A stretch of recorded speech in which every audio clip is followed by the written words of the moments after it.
What? Who do you want to cooperate today? YouTube. The morning? It's working. Oh, okay. Oh. All right.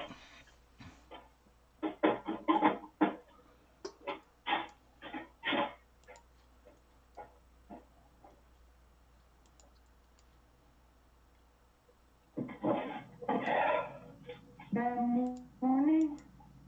It's working. Okay. I gotta get to you too.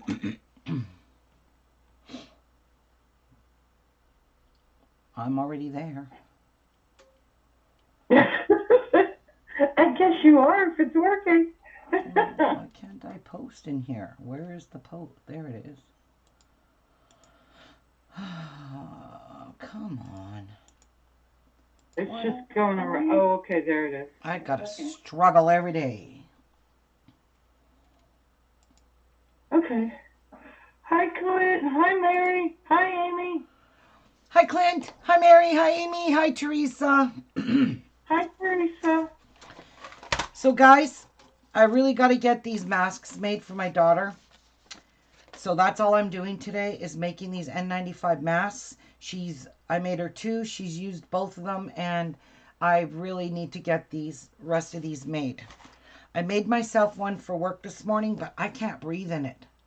So I couldn't use it. I don't know how my daughter breathes in these masks. But I had to take it off. I wore it for a while, and then I just said, I can't do this. It's making me gasp for air. So I don't know how she loves hers, and she loves using it. So, hey, all the power to these nurses, but I guess it's because I'm old. That's the problem. I'm just old.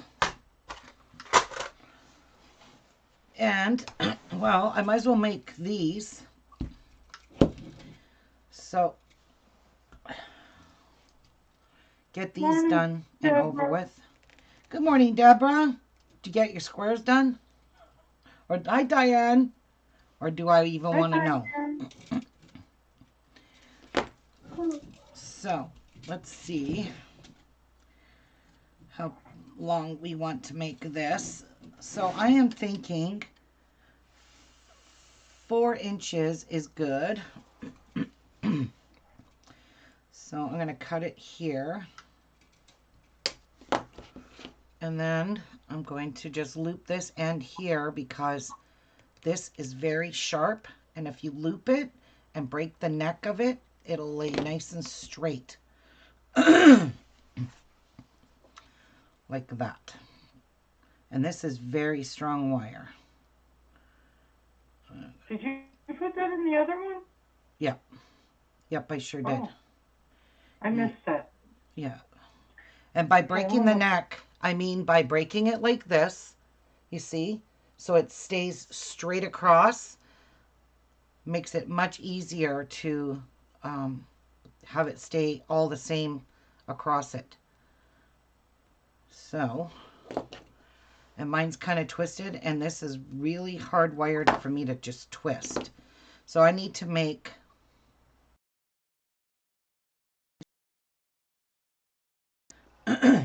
is it 19? I made her 2. I made myself 1, so that's 19 left to make. And I can't wear mine. I just can't use it. It's way too tight to the face. It's as if you're wearing a real N95 mask. This wire is 16 gauge, Misty. It's 16 gauge wire. And I'm just breaking the neck on that. Hi, Misty. Hi, Cynthia. Okay. Hello. Hi, Cynthia. No, Teresa, it's 16 gauge. It's much stronger wire. It's very strong wire. It's very heavy, and it's copper wire. So there's my 4 inch. I'm just going to cut 4 inches and a little bit extra so I can curl it under. That one's a little bit too long, I think. Yeah, we don't need it that long. So you just completely curl that piece under, and then you grab it on the side of the circle there, and you just break the neck of it so it sits straight across. It's as if your wire, it's like making an eye pin, basically. And it's really hard to get it to stay straight. So there's another one done.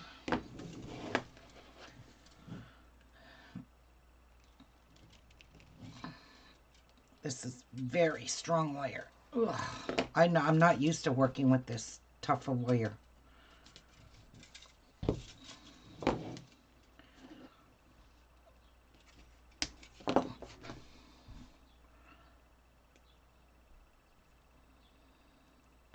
I'll probably have sore hands by the time I'm done these. Guaranteed. All right. And I'm just going to push these loops really tight together. Like that. And then straighten it out as much as I can. Ugh, I can't even turn that with my fingers. But the form, this stays formed to your nose very well, believe me. It stays really good shape to your face, the 16 gauge copper wire. Yeah, it's wonderful stuff. And that's, see, it's called Accor Soft Copper Wire 16 gauge 126 feet pound, 1 pound spool. Yeah, it's about 1 pound for sure. Hey, Kathy.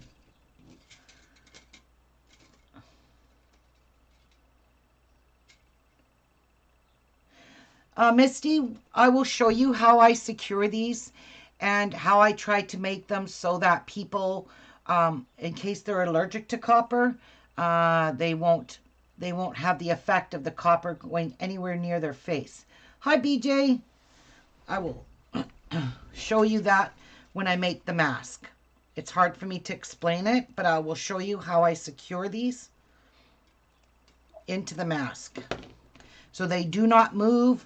They can wash their masks. They can dry their masks in the dryer. Everything is all washable, and this will not shift or move inside the nose part of the mask. Now, I tried a lighter weight wire, and it did not hold the mask on my daughter's nose. She said, Mom, it was just defeated the purpose. So I went with the 16 gauge, which was recommended, and that's why I'm using, and I got this off of Amazon, guys. I got this whole roll. It was $20-something in Canada. In the US, I'm sure it's probably, you know, a lot cheaper than what it is here. But anyway, I still managed to get it off Amazon. And make sure you pinch that end securely against that, so there's no danger of that wire poking through the mask and hurting their face. It's very important that this wire does not hit their faces. So there's another one done. And I encase them so that in case people are allergic to wire, copper, or whatever they're allergic to,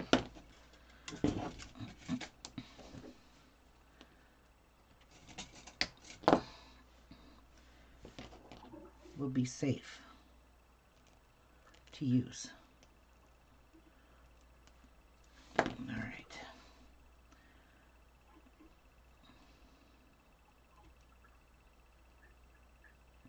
Keeping that nice and flush.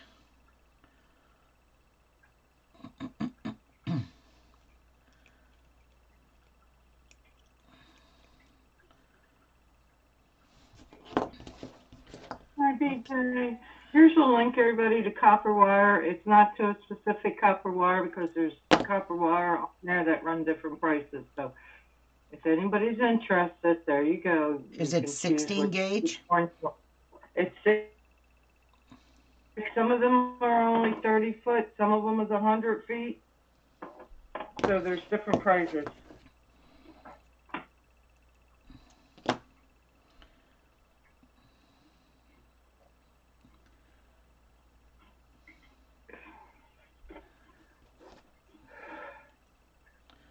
I don't like how this one has, there we go. There, now I don't feel any kind of roughness in there.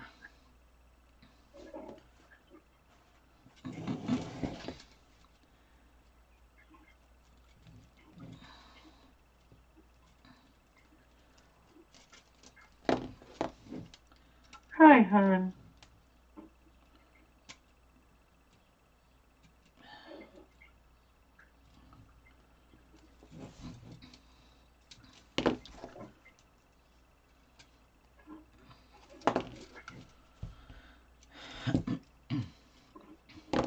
Now, stop giving me a hard time and just break the neck. There we go. And then I have to reclose the gap. There we go. So, I'm going to tell you guys a little story that happened today. I went on to Facebook Marketplace in Thunder Bay because I can't find Lysol wipes anywhere. I put an outpour on Facebook Marketplace and asked my community if they had an extra bottle of wipes. I would be willing to buy them as I'm a postal worker and I need to clean many surfaces to keep myself safe and to keep my community safe. If anybody was willing to part with a bottle, because they're nowhere to be found in this city anywhere. Well, did I get an outpour of love or what? I had someone drop off 2 huge bottles of Lysol wipes, 2 big spray bottles with disinfectant that he said you just top it up with water. 2 spray bottles. A lady messaged me and said, I live at this address. Please come and pick up a container of wipes. Every single person, I asked them how much they wanted for their bottle of wipes, and every one of them had said to me, and there's still more coming today. They said, you are a frontline worker, and we appreciate what you do. No charge. Every single one of them would not take any money for the Lysol wipes. So I have like a Lysol wipes coming out of my butt. I am so overwhelmed with love from my community that these people went that extra mile to even come to my house while I was at work this morning and drop them at my stairs and leave them in a bag for me.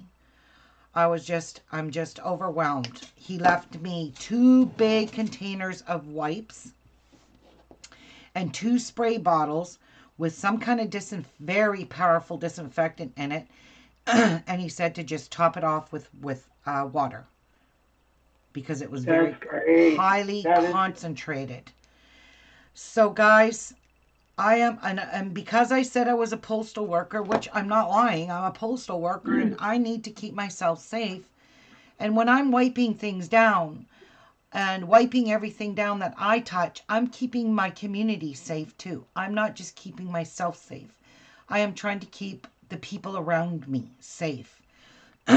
But Jeff and I could not find Lysol wipes anywhere yesterday. I was so devastated because I only have a couple of wipes left and I was so scared I wouldn't be able to clean anything I touch anymore. And people are use bleach, blah, blah, blah. But I'm going to tell you a secret about bleach. Bleach only lasts for 24 hours. The potency of bleach wears off. It evaporates after 24 hours. It is not a good disinfectant. And when you wipe something with a wipe or wipe it with some kind of disinfectant, you're supposed to leave the area wet. And when you do that, it actually protects it for a longer period of time. But Javix mix does not work. So don't even try. It'll clean something for a minute, but it doesn't keep it safe for very long.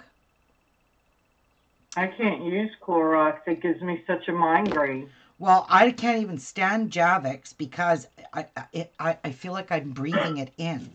So let me show you, just for an example, of what I got, what I came home to. I'm overwhelmed. I am.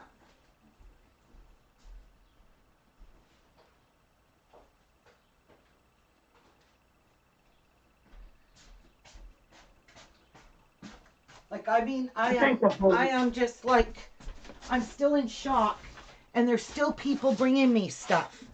So for starters, there was 2 bottles, and in the bottom of this bottle is a very heavy duty, you can hear it, a very heavy duty concentrate of a disinfectant. So he said, top the bottle up and just spray everything with it. It will disinfect it. I got 1 big jar of this with these 2 bottles. And I got this called Ultra Wipes for hospitals, institution, food plants, and healthcare facilities. And it said, read the label. So this is a disinfecting and cleaning wipe. There's 150 of them in this bottle, in this jar. And it's even got a thing here, not a baby wipe, because it's disinfectant. He left me this big bottle, and 2 bottles of this, brand new spray bottles with the disinfectant in the bottom of it that you just top up with water. And then another lady messaged me and says, I live at so-and-so address. I'm leaving a whole bottle of Lysol wipes outside my mailbox for you. Please come and pick them up. She left me this, a whole big container of it, and there's 80 wipes in here. So I was in tears. When I came home and seen this stuff sitting on my front door, I was like, are you kidding me? You know, I never realized that a community could get together and reach out like that. So I'm overwhelmed, and I'm you know, you guys know I already have serious anxiety being a postal worker. I already have that fear of contracting this amongst other people at work or surfaces I touch. I have anxiety so bad about it that now when I go in a grocery store, I'm OCD panicking. I'm a panicker. So yesterday, Jeff and I really had to go get groceries. There was no more putting it off because we're just like running out of food in our freezer. And there's stuff in the freezer that I'm not even enjoying to want to eat. So we went for groceries last night. So by the time we left our house and the time we got home and the time we put everything away was 4 hours. And I'm going to tell you why. First of all, when we got to the grocery store, there was a security guard there. So he was only letting people in as one goes out. So as soon as a person left with a cart, the next person was allowed to go in. And I wiped down. I brought my spray bottle with me with my 99.9% alcohol, and it's got 99.9% hand sanitizer mixed together in this spray bottle. I brought that. I sprayed down the cart. We filled up our cart. And believe me, we bought a lot of groceries. And the reason I did that is not because I'm a hoarder or I'm a shopaholic or anything like that. It's because we just don't want to go back into the grocery store. So we bought extra things that we normally don't buy. And I've sworn to God to you, I had to throw out bread out of my freezer because I could not fit anymore in all 3 freezers. It's full. And we've got like 2 fridge freezers and we've got a deep freeze. Our deep freeze is full. It's not a big deep freeze. It's just a small one, but it's good enough for 2 people. So we had bread in there. We had some homemade soup and spaghetti sauce that we froze as we make it because it's always never, you know, we never eat all of it. We always freeze it. We had to throw all that out. And the reason it took us so long is because I Lysol wiped every single thing that we brought out of the bag. So I got a clean area on my counter. Jeff put everything on one side. I wiped everything down, put everything on a clean area, and as it was getting too full, I started putting it away in the cupboards and the fridge and so on and so forth. The freezer stuff, I wiped every single inch piece of that plastic that covers your meat, you know, like your chicken and stuff. I cleaned every single one of those with disinfectant. On the outside, I didn't clean the inside of the meat, but I found out that this virus will live on frozen food. If you buy something cold and don't wipe it down and it's got the virus on it, it will live in your freezer for 2 years. Just so you know. So the doctor that put the video out about the cleaning your groceries, he's the one that mentions that wipe down your freezer packages. And then we took 3 sinkfuls of all our fruits and vegetables, because we bought a lot of fruits and vegetables, fresh stuff.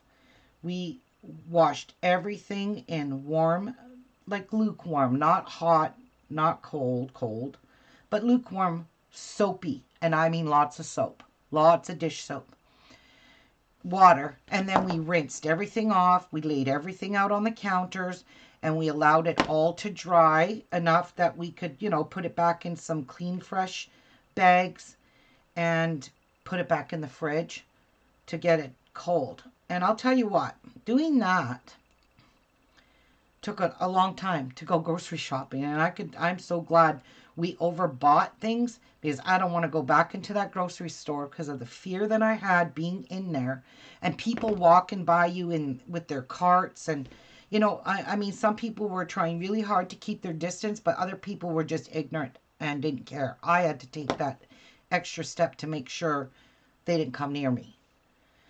So lo and behold, it took us 4 hours to grocery shop, wash everything, and put it all away. And some of the things that I bought, like, you know, crackers that you have, cheese and crackers, Ritz crackers, Triscuits, you know, the crackers.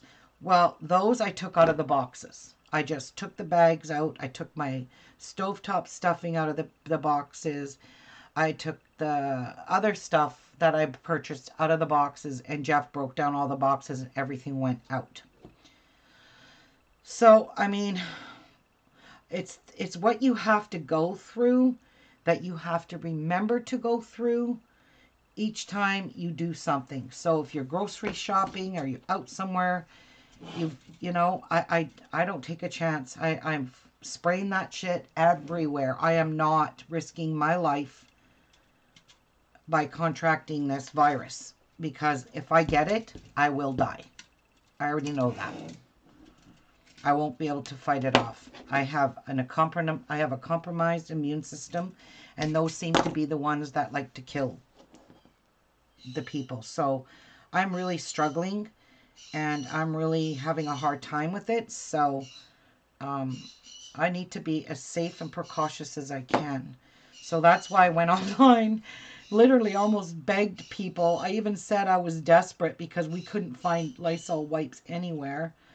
I was desperate for Lysol wipes. And lo and behold, my community here at home were just unbelievably outpouring their love by sending me. I've got Jeff's picking up some on his way home from someone that lives on his mail route, actually. And there's another lady coming by this afternoon to drop off wipes at my door. I mean, like, how much more can I ever ask for? I'm very thankful that there are people left in this world that do care. And I mean, what was really heartwarming is the thought of them saying, even though they didn't have wipes to give me, they just wanted to say thank you for continuing to work in this pandemic. So, I mean, that was thanks in itself for me anyway. So that's my story. 2, 4, 6, 8, 10. We need 9 more. So I think my day went, you know, even though I struggle every day with this anxiety, today was just a day that lifted all my spirits. So I'm quite happy about that. It was very, very, I never expected anyone to give me wipes for free. I even said, I'm willing to pay your price because I thought for sure some people would price gouge me. You know, that's the first thing that came in my head is people are going to want $30 or something. I don't care. I was willing to pay that $30. Even if they said it was $30, I would have paid it just to get me some Lysol wipes. That's how desperate I was. But I ended up paying Zippo. Not one person would take a cent from me. Not one of them. No matter, even if I offered something. Nope. Nope. We need to stick together as frontline workers, they were saying. So I know the one guy said that he does this for his workers. So I don't know where he works, what he owns. But he's the one that brought all those Lysol wipes and spray bottles. And he said if I needed anything else or if I needed anything more to just give him a message and he will drop some more off. I'm like, oh, thank you, God. Thank you. Yeah, we thank need you. the whole world to be like that. We need the whole world to come together and help those that need it. Yes, we do. And my biggest fear is the frontline workers running out of masks. That's my fear. My biggest fear is my daughter being exposed to the coronavirus where she works right now. Being a nurse, you know, she's terrified. Believe me. They go into work smiling and all happy, but I'll tell you, her little heart and soul is broken because she has to go to work. And I mean, she doesn't work with the COVID patients. She's not on that floor. She's on the maternity floor. But you don't know who's got it and who doesn't have it. That's the thing. They're not knowing who's got it, who doesn't have it. So that's... Okay, Ruby, there's a question, hon. What? Clint's mom wants to know, will soapy water on fruit make you sick if you ate it? No, you rinse the soap off. It's the same thing, sweetheart, as you are washing your dishes. You wash it on your plates, your silverware, your cups, glasses. You drink from them, you eat from them. That dish soap does not hurt you. I mean, you're not going to want to drink it or eat it like right straight out of the bottle. But I filled the sink up with very lukewarm water. It was not warm and it was not cold. Okay, so it was good. And I sudsed it all up, but I put lots of dish soap in that sink of water, and I swished it around till I seen lots of bubbles. And then I started dumping all my fruit in there, my grapes, my tomatoes, zucchini, the green onions, the celery, the asparagus, what else? Oranges, apples, pears, plums, even the grapes. I took the grapes and dumped them right out of their bag. And with the grapes, the doctor that I posted that video said to wash your fruit the same way you would wash your hands. So if you wash your hands for 20 seconds, wash your fruit for 20 seconds. And that's the biggest thing. People think, oh, we need disinfectant. What is that called? That hand soap. That one that really hurts you. You don't need that. You don't need that kind of soap. Just ordinary soap and water will kill the virus. It will kill it. And that doctor will even tell you that. It will kill it. Ooh, I think that's a bit too long. So that's what we did. I actually dumped them into the sink. I dumped the fruits and vegetables, and while I was wiping everything else down, putting stuff away, Jeff was dumping everything into the sink. And while the sink got really full, I had to go wash that sink full and then let it dry out a little bit while I was putting away and wiping down more groceries and letting that dry. And then we rebagged everything in fresh bags. Some of the stuff, like I even washed my mushrooms, guys. I know it sounds silly, but I don't normally I can't stand. I ain't putting dirty mushrooms in a frying pan.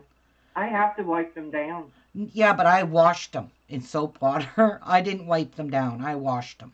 They went in the sink. Oh, no, I wouldn't do that. Well, I had to, and I let them sit in a colander and a strainer for a while to try and get as much water out of them, but I'm pretty sure we're going to have to use those up pretty quick now because, you know, we washed them, but I don't care. Even that soap would soak into their skin. Their skin is porous. Yeah, but I peel the skins off my mushrooms. I don't leave that skin on the outer skin. No way. I'll show you. I do not eat that on my mushrooms. People have... How the hell do you peel a mushroom? What? I'll show you.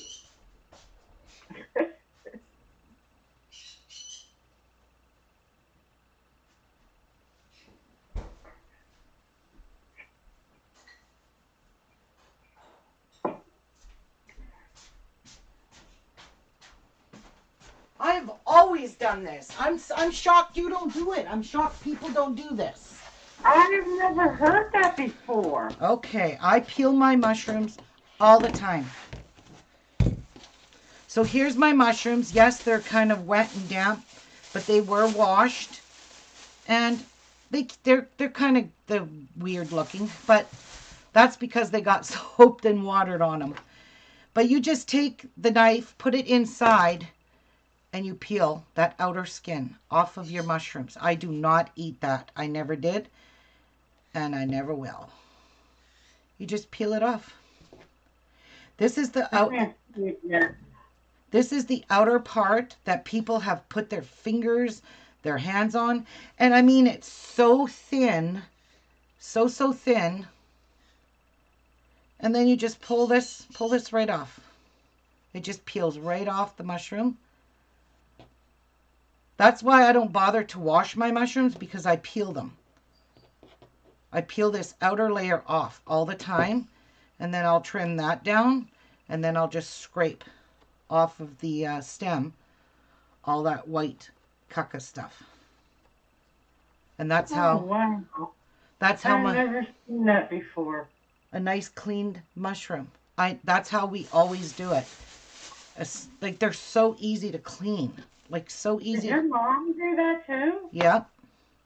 Is that where you learned that from? Look at... I've never heard of that in my whole life. You have never stripped your mushrooms to clean them. No, I just run them underwater and take with some cloth things and get all the dirt off of them, and then chop them up and throw them in the pan. Nope. And they're nice and fresh and tender, and only your fingers are the only thing that have been on that. You don't know how many people have picked up mushrooms and put them back down. Even washing them, to me, wouldn't clean that all off, but that is why we always peel our mushrooms. I've always done this. No. And it peels so easy. Yes, it takes a little extra time, but just think what your mushrooms you're eating nice, clean, fresh mushrooms. And you could just do this by hand. And then just scrape off that. Blows my mind. What? I said, that just blows my mind. There we go. And look at that. We have another nice... Marian, Cynthia, I have never seen that either. Mushrooms peel very easily. That outer layer, if you can see, I don't know if my camera is going to show it, but it is a super thin layer. It's just the outer caca layer that all the fingerprints and handprints have been all over. That you can't even wash it off. Some people cough and sneeze on produce, but mushrooms are the worst thing because they're porous. So, yeah. We'll probably use up some of these. These did not look like this. These were nice and white till I washed them. See, like something like this one, I don't even need my knife. I could just sit here and just sit and peel the whole thing right off. Just start over here on the where the... Can we eat mushrooms? No, birds cannot have mushrooms ever. Oh. No, would kill them. So sometimes you don't even need your knife. You could just stick your finger underneath and grab that little piece that's hanging over the edge there, and that's it. Done. Cleaned. And then I just like to pick... That's stuck in my head now. I'll never be able to get a mushroom and just chop it. What? I said, you know, that's in my head now. I'll never be able to get another mushroom and just chop it. I'll be standing there peeling and cussing out Ruby. Yeah, well, I don't normally keep my mushrooms in a plastic bag, but I have a whole bunch of these produce bags because every time I went grocery shopping, I used to take a handful of them, lay them over my cart, and go and load my groceries in the cart, and these are hanging over it. So I just put them in a bag. So I've collected a lot of them over the years. So I just use produce bags, and that's what we did last night. We put all our vegetables and fruits that needed to be in a bag. We put them in a bag with paper towel, just in case there was a little bit of water still left in them when I washed them, and it absorbed it. It kept everything really. Yeah, it's more work, Edna, but to me, I've always done that. That's the only way I use mushrooms. I don't even wash them usually. I just peel them and start cooking, chopping. But these ones came from a pandemic.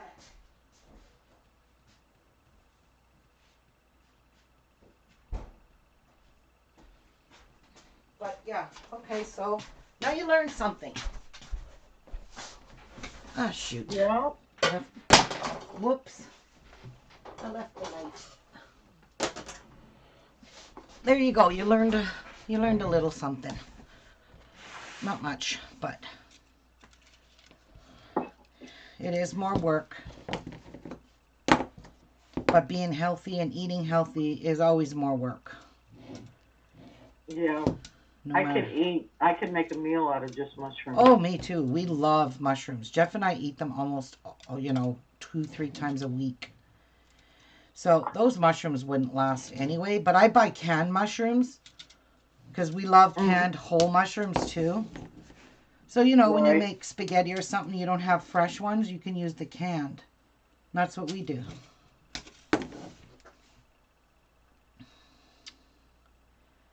So, yeah, that's something you guys want to just check into. Once you get to peeling them, you'll always do it, and you'll see how much easier it is than to try and wash them. Because now there's going to be a lot of moisture, because those mushrooms will absorb a lot of moisture. And you know what? We cook them. We don't eat them raw. Jeff and I never eat raw onions. I don't like raw onions, or raw mushrooms. I hate raw mushrooms. I cannot. Oh, I like them. Not me. Oh, no, not mushrooms, onions. I can eat them raw. Yeah, I don't like onions either. But anyway, we're cooking them, so if there is a little bit of soap left in it, it'll get cooked out. I'm not worried. I'm not worried about dish soap, for sure. If it was Lysol or Clorox or something like that, then yeah, it might not come out of the mushrooms. Hi, Rachel.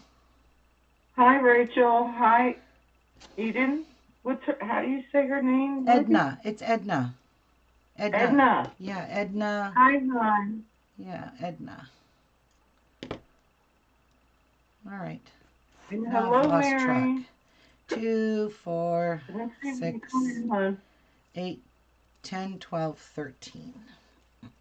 Amy says, I'm lucky my boyfriend grows mushrooms too, so mine are free from germs. Oh, that's nice. Not everybody's picking over them. You know what I mean? In the grocery store? Yeah. Yeah, they pick over them and touch them, pick the ones they want.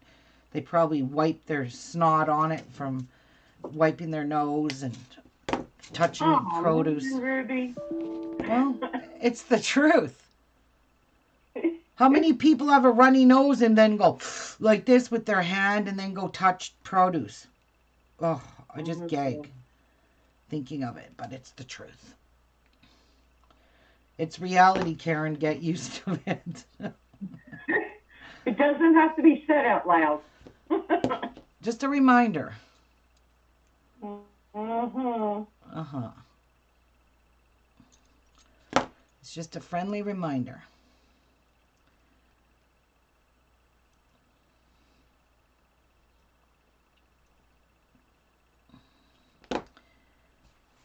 There's 14. Actually, my hand's getting really sore in here. So I feel like I'm going to end up with a blister. Yep, I'm getting a blister. Let's have a drink of coffee now. Edna says yuck.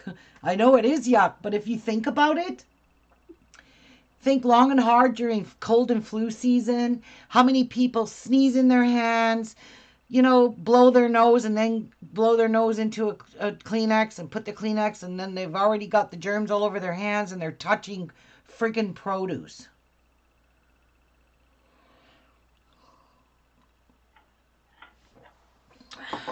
I haven't, Amy, I haven't heard from Martha in 2 days. Well, she's got to be okay because I can tell she's been on Facebook playing her games. So. Oh yeah, she is. Oh, she has been on Facebook.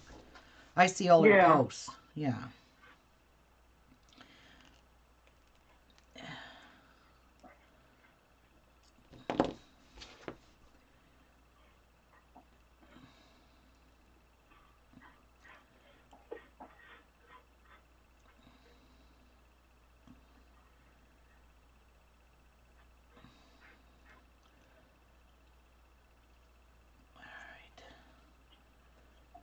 Oh.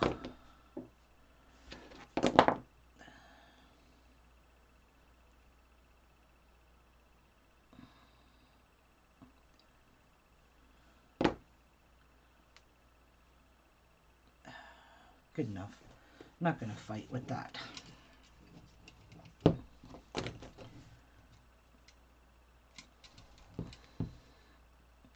So I asked my daughter if 22 masks was enough for her. Well, she's only getting 21 because I took one. I made one for myself. So she said yes. Yeah? Yeah, because she's giving them to other nurses at work. Oh. Jeff didn't want one? Nope. And Jeff had asthma all of his life growing up as a child. His whole teenage blah blah life. He should be wearing a mask. Does he still have it? Yeah, I think it still affects him, and he's got bad allergies. My brother's had that since he was little. Yeah. And we have to you have to watch, even in like somebody mows the lawn, you have to watch. Yeah. Because he may be down on the ground not breathing. Yep. What the heck? Yep. Uh-oh, I did something. You won't believe how much dust just from yesterday sewing. I got up this morning, turned on my laptop, and it was like just covered. I was like, oh no. Yep. It does cause a lot of lint. Yes. It sure does. I've got my own little fabric scraps now. Yeah, you sure do. You sure should have. I got a little pile.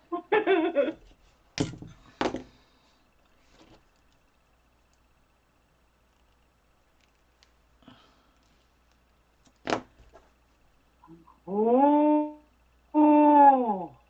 What? Now that's a low life. Amy said someone made 100 masks for local urgent care, and someone stole them off the lady's porch before they were picked up. Oh my God. Jeez. That's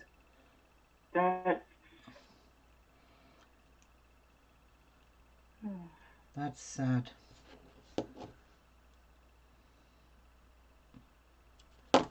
That's really sad. Okay. Come back on him. Yep, Karma will I'll come take back. care of them. Yes, he will.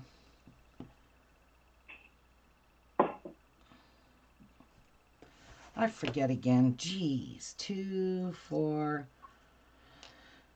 6, 8, 10, 12, 14, 16, 17. 2 more. Oh, good, because my hand's getting sore. 2 more. Just 2 more, guys. Just 2 more. Okay. Hang there. You can do it. I know. I believe in you. I believe in you. No, believe in you. I believe You're in the you. one that's going to get through it. I believe in you, Rubes. I believe in you. to the last two at the same time. There's always going to be someone out there to take advantage of something. Always. There just always is. Oh, well, look at the looters that happen when a disaster happens, you know? Yeah. There's looters that... Okay. Oh, when Katrina hit, we were sitting there watching. And, you know, I understand looters when it comes to food on the shelf, diapers, stuff like that. Yeah. Necessities, because no government or anything can get into you there. But you're stealing TVs, you're stealing shoes, you're in the jewelry store breaking the cases. No, that's a looter. No need for that crap. Yeah, that is a looter.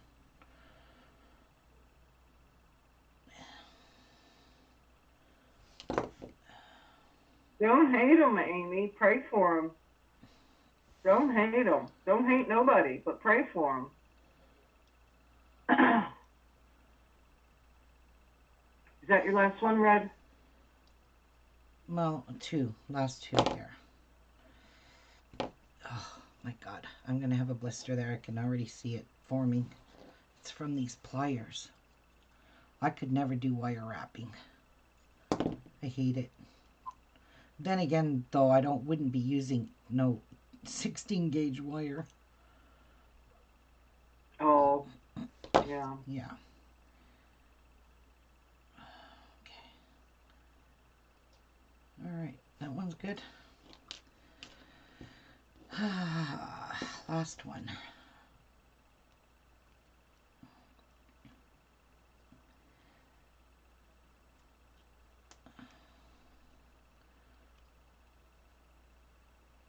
Oh, stop turning. Oh, piss around with that. I just can't. This one don't want to close. There we go.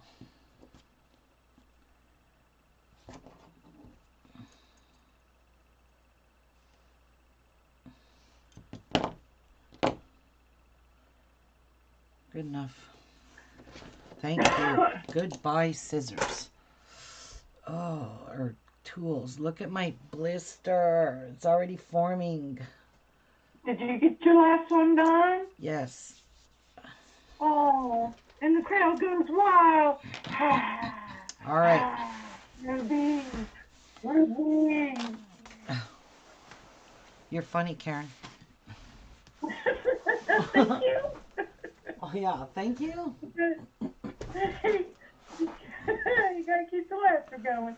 I know. Okay, so this is interfacing. So we're going to put these in here like so. Oh, you poor hand. Yeah.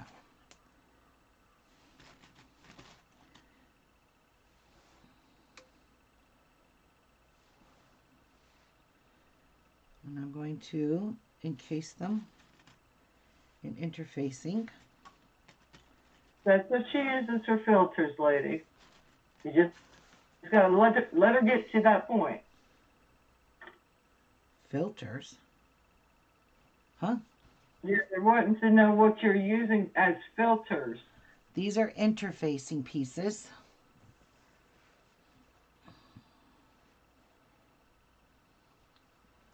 Let's see, there's got to be some bigger pieces. Yep. I'm not going to cover it all. Nope.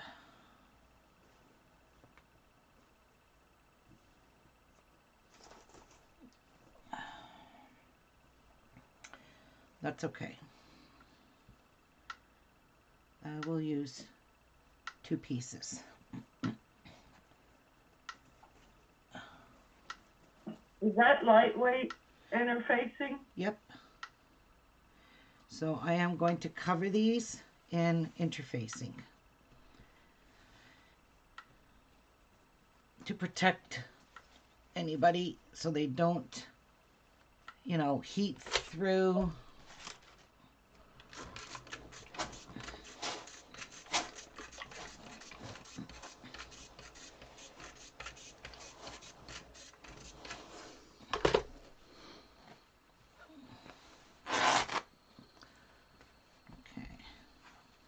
So that one's pretty good.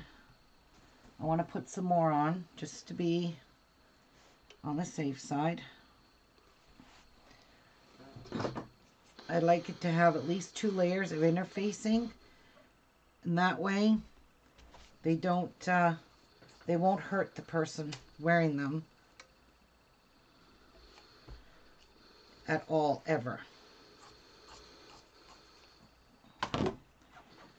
So I'm just taking extra in case they're allergic to the metals, you know, put them in here. Out of mind, out of sight. Out of sight, out of mind kind of thing.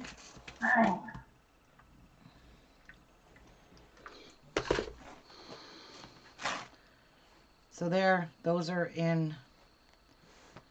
encased pretty good over there. I'm going to do a little bit more here on this side. I'm basically covering up this end piece so it never comes out and pokes them in the face. So this is the reason for all of this kind of stuff too. It's a safety precaution as well as trying to keep them from being allergic to the metal.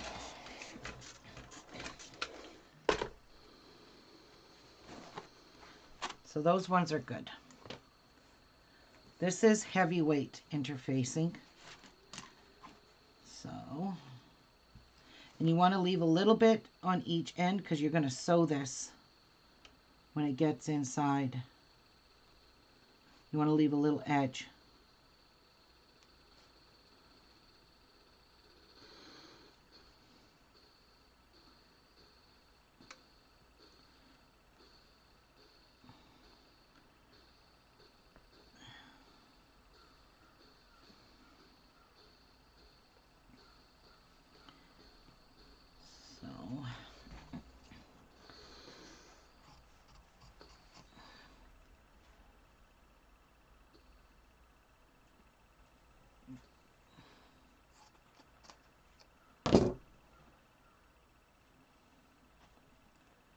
This one is, I'm only going to need probably 1 layer. This is thicker weight. The other one is lightweight.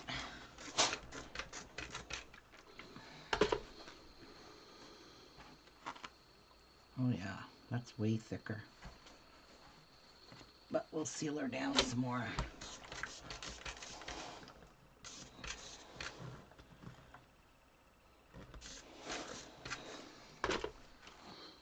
Okay, those are done. And then we'll do these last 3.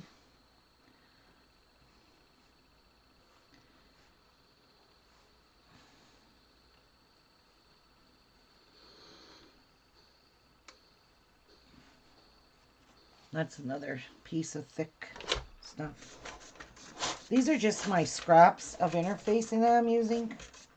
That's all. Not wasting any.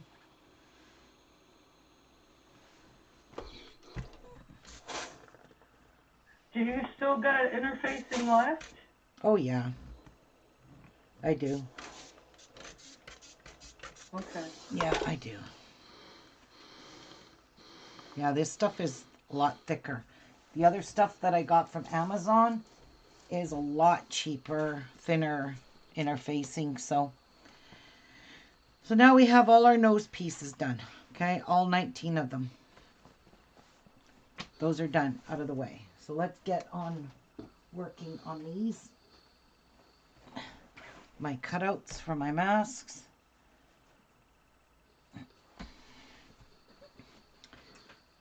Her iron has water in it, Mary. Were you spraying something else, Ruby? Nope.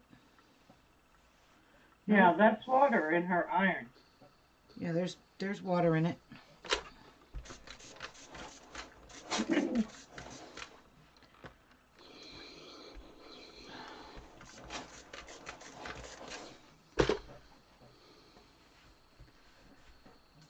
Okay. So put the pattern on here. I'm going to Ooh. stick a couple of pins in these, and then we will cut them out. Wow, I love that red. It's actually a dark pink. It's not red. Isn't it? Yeah, It's pretty. yeah, it's a pretty color. It is. That's vibrant. Yes. Oh, Ruby, I need you to come make me some breakfast, please. No, I just had lunch. Oh, Ruby. I did. Don't be mean. I had cherry tomatoes, cottage cheese, some pepperoni, an orange, a banana, and I'm good. And I ate my banana while I was getting my live show ready. Oh, banana will fill you in a heartbeat. What you Sure have will. with the cottage cheese? I had grape tomatoes. Ooh. And I might like cottage cheese if I did it like that. well, I'm not a big fan of it, but I do. I don't like to eat it on its own. oh, I love but it. I do like it in like my salads. I love cottage cheese. Love it. So does Jeff. All right, so each layer of the mask will get a piece of interfacing.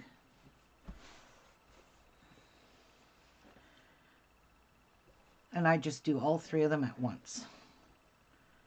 I don't pee around here, guys.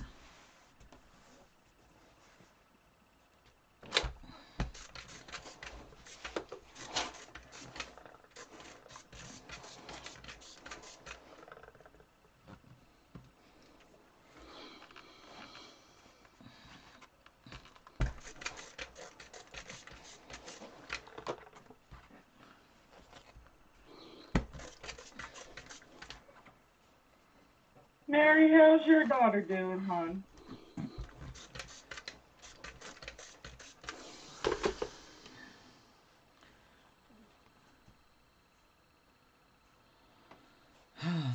This pattern is starting to look more and more like it's the same. Like I'm having a hard time seeing which part's the top. This one looks more pointy. This one looks more pointy. All right, so we'll put a pin at the top there. And these are the straps. I wish I had a binding tool. Oh my God, this would be so much faster. But I don't. All right, I'm gonna iron that one, so we'll make Will you this be one. making more of these, Ruby, or not? No, this is all I'm gonna make are the 22 that I told her I was gonna make for her and the nurses at work. But these are too time consuming. They really are. But they're worth it because they really stay tight on your face.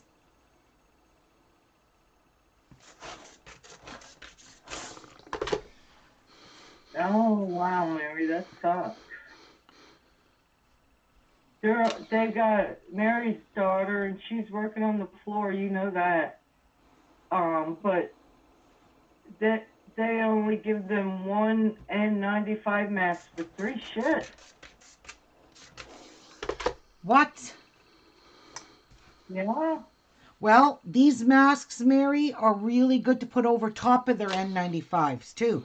These fit right over top of an N95 mask. The pattern was created for that purpose. It was a nurse for a nurse. That's what it's called. Oh, really? A nurse to a nurse. So it was a nurse that created this for a nurse. Yeah. Are you making them, Mary? I think she was making them too, wasn't she? She was making some masks, yeah.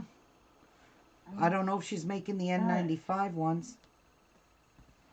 But I'll tell you what, these stay on your face very, very well, so long as you use that 16 gauge copper wire. Right. She was so mad last night, almost crying. Oh my God. Oh. I'd refuse to go to work.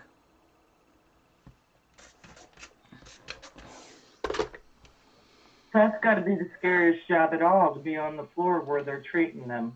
Yes. You know? Tell her we are sending her hugs, prayers, and love. I watched a video this morning of a nurse that quit her job because they took away their N95 mask and she was assigned a COVID patient in ICU. She quit her job right on the spot. I did. Yep, they told her they couldn't have masks.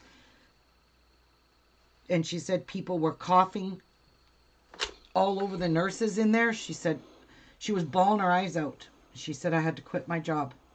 I would have too, and there's probably a lot of nurses that are quitting their jobs right now because they're not given sufficient safety equipment.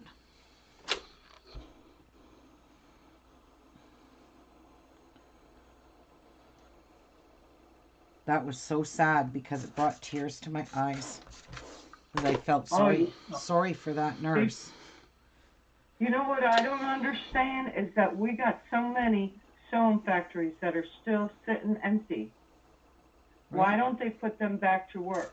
Why don't they hire people? This little town here, I know tons of women would go to work in a heartbeat. And we had at one time 1, 2, 3. There might not be a way to protect them though.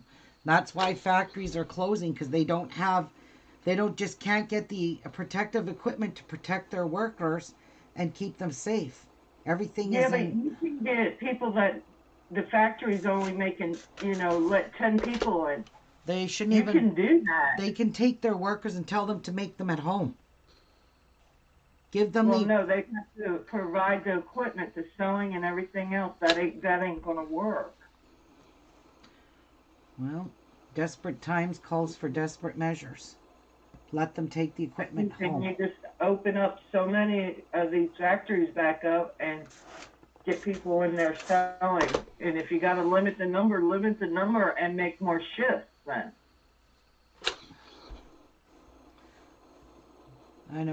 I know what you're saying, but a lot of people won't agree with that.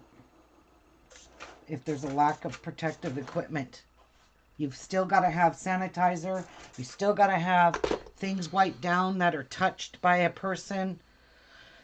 You have to have cleaning staff that does that, eh? Like ours. We have cleaning crew that comes in and cleans. Like when I was leaving today, there was the cleaner there. She's got a mask on. She's got cleaner in her hand and rags, and she's wiping down all of our carts, everything that our hands had touched, which is good. Yeah. Because, different people touch different things, and different people touch the same things. So hi, DJ. Welcome. All the high traffic things are all wiped down. You got a new person in chat. I do? BJJ Jones. Oh, someone's at my door. I'll be right back. Okay.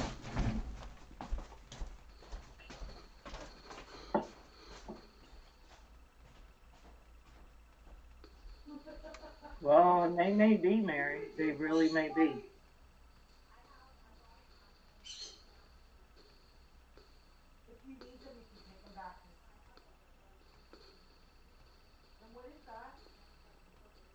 You need to make your daughter a couple of these masks that Ruby's making, and you won't have to worry about her.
Not if you keep it in small quantities. They say up to 10 people can gather. Now let me tell you, 10 ladies sewing, they can produce some stuff. And if you have multiple factories, there's people here at one time when all the sewing factories were going. They took the old chicken barns and turned them into little sewing factories. So they're still set up as sewing factories.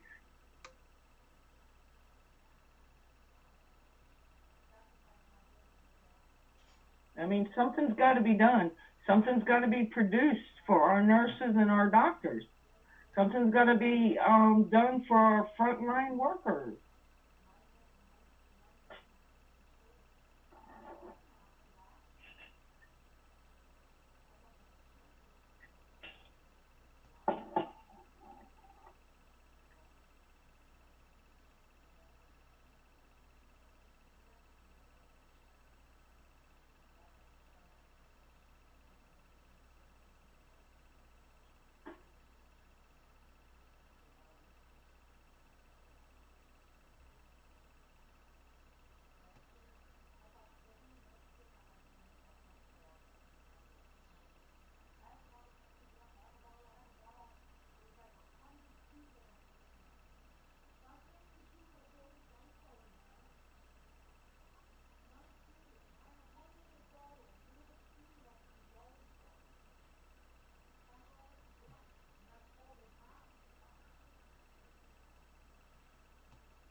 She sounds like she's yelling.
Can't hear you, Ruby.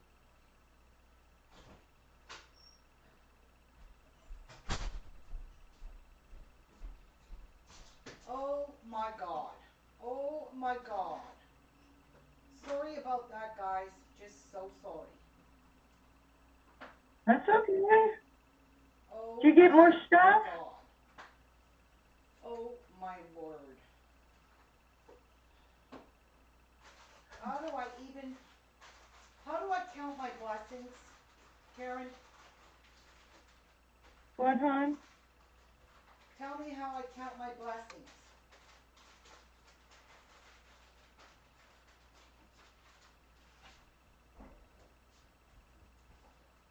Oh,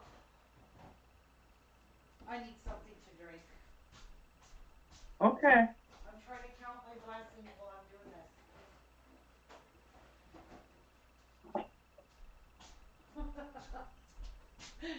Oh gosh, my kids love me. My daughter seen my Facebook message. That's who was at my door. Your daughter? She rang the doorbell and left this in the mailbox.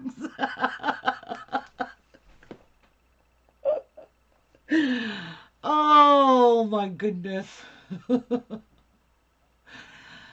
Wow. My daughter just rings the doorbell and leaves me a whole package of Lysol wipes. Oh Oh, that's my her. my Which gosh. one?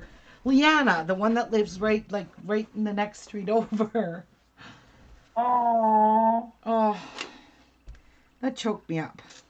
This all's choking me up. yeah, with me too.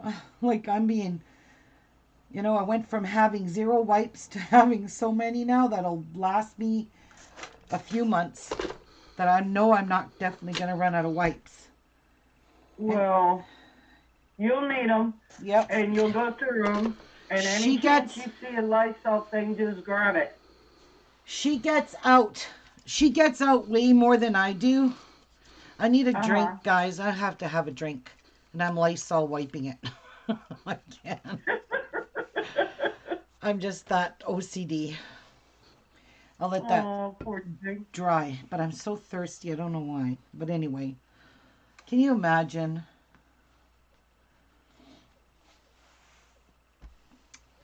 I can't wait till my doorbell just rings right off the wall with all the wipes. I'm probably going to be overwhelmed in them.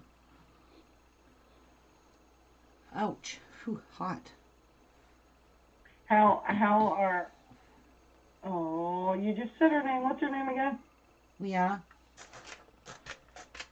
She Huh? said that she was at the store the other day at Walmart, and Walmart was putting on a limit of Lysol wipes, but they came in big packs of 3. So she's got 2 of them. So she brought me one.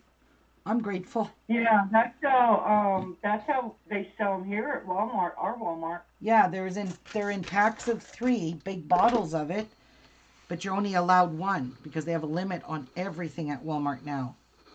Yeah. Even drinks like water and stuff. You can't even buy a bulk of water. Isn't she a nurse too? She works for VON. She's a personal support worker. But she's off work Oh, right now. okay. Yeah, Now, she went to people's houses. yeah. Yeah. DJ F5 because, well, hold on. They're in packs of 3, big bottles of it. Yeah, my sound's working. So hit F5. Or just hit refresh. Well, that's what F5 is. Yeah, or just hit F. Not everyone has that F5 function. I have to use the function key to use my F5. I have to hit the function key. I've never seen a computer without F5 on it. It's got F5, but I have to use the function key to use it. Well, still. Yeah, I'm just saying, I'd rather just hit the reload button. It does the same thing, though. F5 does the same thing.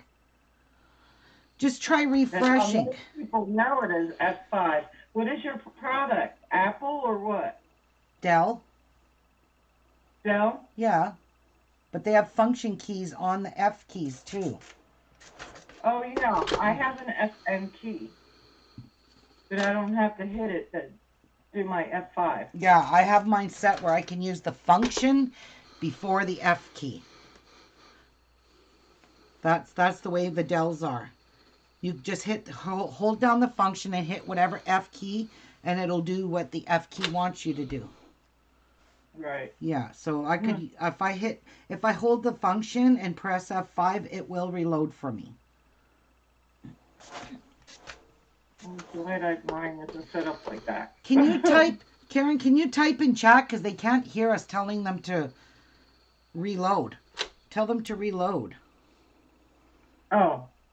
Right? If they can't hear us, telling them to reload isn't going to help. Is anyone else having problem hearing me? Hello? Anyone? Did I hit anything here? Nope, my microphone's working.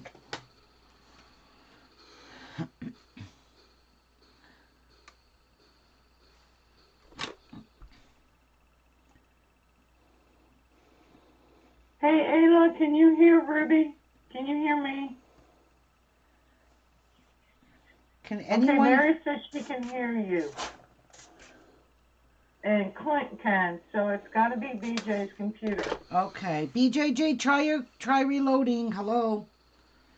Hopefully they can see that message. Hi, Laura. She says I can hear you fine. Hi, Laura. Diane Parker said no. What's no to? No, I don't know. What are you saying no to, Diane? All right, let's move this out of the way. And let's get our masks made. Where's my pattern? Oh, right here. Hi, Laura. Hi. I can hear. Okay. She can hear. Okay. All right. So My dog out. Be right back. All right. So we're going to draw our sewing lines here. Get my friction pen.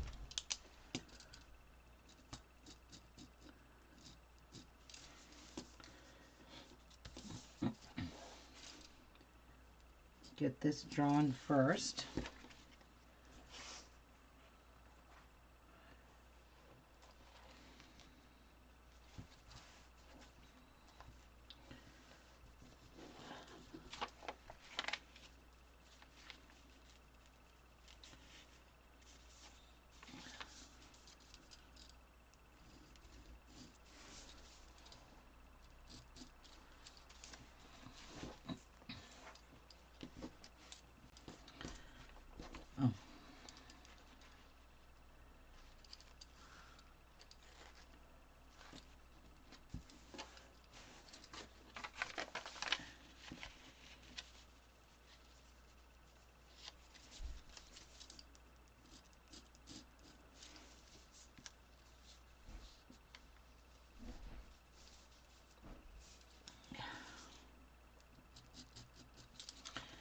All right, now we'll put that aside, but we still need it to mark our darts. So let's sew our darts right here.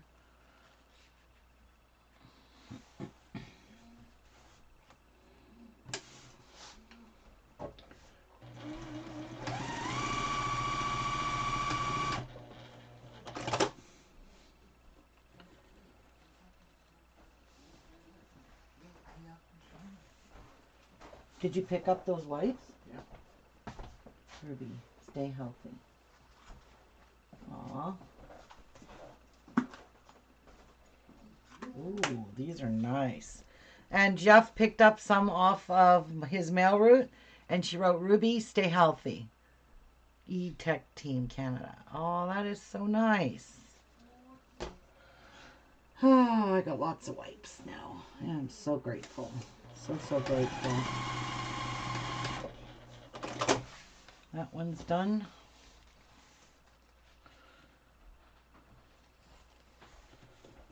You'll have to go back on that place and thank everybody. I already did that.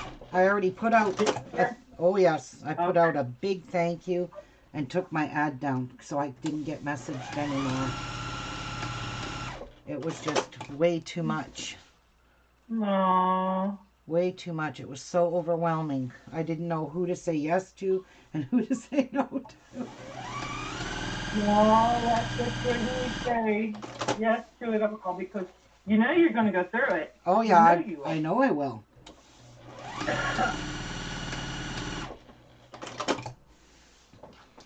All right, scissors. Where are my scissors? Right here. So let's trim these down.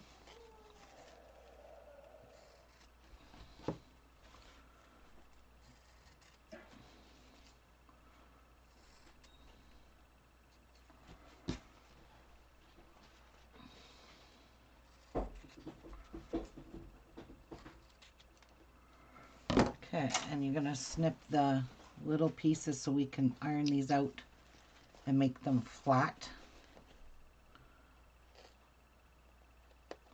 because it's a lot easier to iron that when it's opened up. Because it's a lot of bulk right here, and this is where the nose part is. So it goes right over top the bridge of your nose, to be honest, this seam. So you want to try and flatten this out the best you can.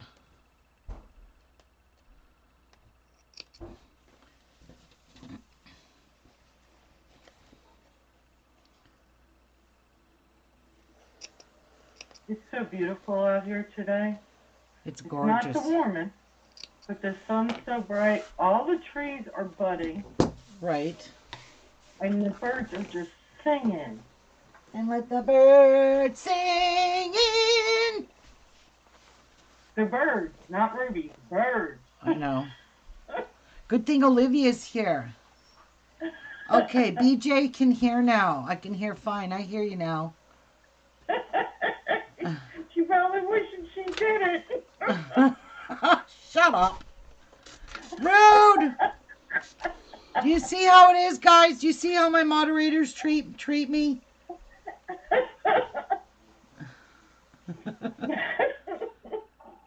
In other words, Karen's telling me to shut up. That I'm making people sick. So No, all I'm doing is, you can see I'm pressing the seam open to allow it to not be so bulky, because with 3 layers, it's pretty bulky, guys. It's pretty bulky. Mary says she's going to make a couple for her daughter, just like what you're making now. The N95, good for you, Mary. She will appreciate it, hon. Like my daughter does. My daughter can't get over how tight these fit to the face, because they grasp right here at they hook right here where your chin is. So this part sits under your chin. So your mouth and your nose are very protected. Believe me, I had one on and I couldn't breathe in it. I can't breathe in masks. They make my face hot. Yeah, I don't know if I'd be able to handle it either. No. But they don't have a choice. Nope. She said at first it bothered her, but she got used of it. So well, I'm glad you could, because I tried at work. And I couldn't do it. I just couldn't do it.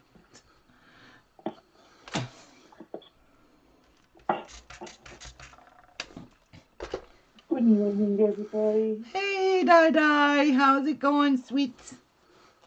Yeah, well, it's going. Why are you up so early again?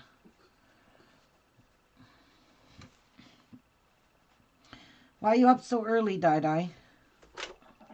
I've been awake since 5. Why? I've been lying listening to you and dozing. Oh. Okay, so 2 of these are your mask part and 1 is a pocket.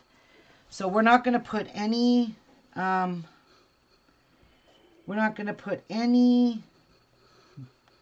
pleats in this here. So this part here is strictly a pocket. So we're going to sew up this edge. So I just rolled it under, so there's no raw edges.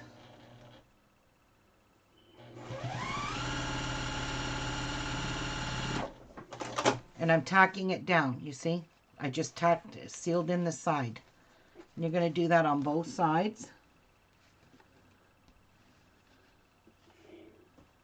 You don't even need to iron this. Pretty much with the interfacing, it stays pretty good. I get no fuss, no muss from it. Are you sprinkling all these down with lemon juice too? Oh, yes. Not lemon juice. I used 99.9% alcohol. Oh, I thought the other day you were using lemon juice. Yeah, I was, and I quit doing that. Okay, so this part here is just strictly a pocket. So in behind here, look at what I did here. In behind is where you're going to stick some kind of other layer of protection. So you can put another mask in here, one of those paper masks. That has 3 layers of filtering. You could put parchment paper. You could put anything, really. You could stuff a wool cloth in here, as long as you have that extra layer of protection. My daughter uses parchment paper. Don't ask me why. She said it's better and it's breathable. So the longer part of your sewing, this part here is longer than this. This is the chin. The nose part is the longer seam. Okay, so it's going to go into the mask this way. So before one of these have to go this way and one goes this way. So you're going to put the noses together. So you're going to line up your seams here. But you're also going to line up this. So this is going to be another layer in here. All right. Now, before I go any further, I need one of these. So I'm going to cut one off. And I'm going to stitch all around this interfacing with my sewing machine. Just going to stitch all the way around.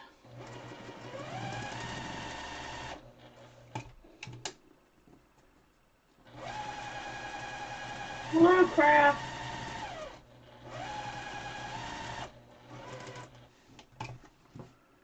Where's Susanna?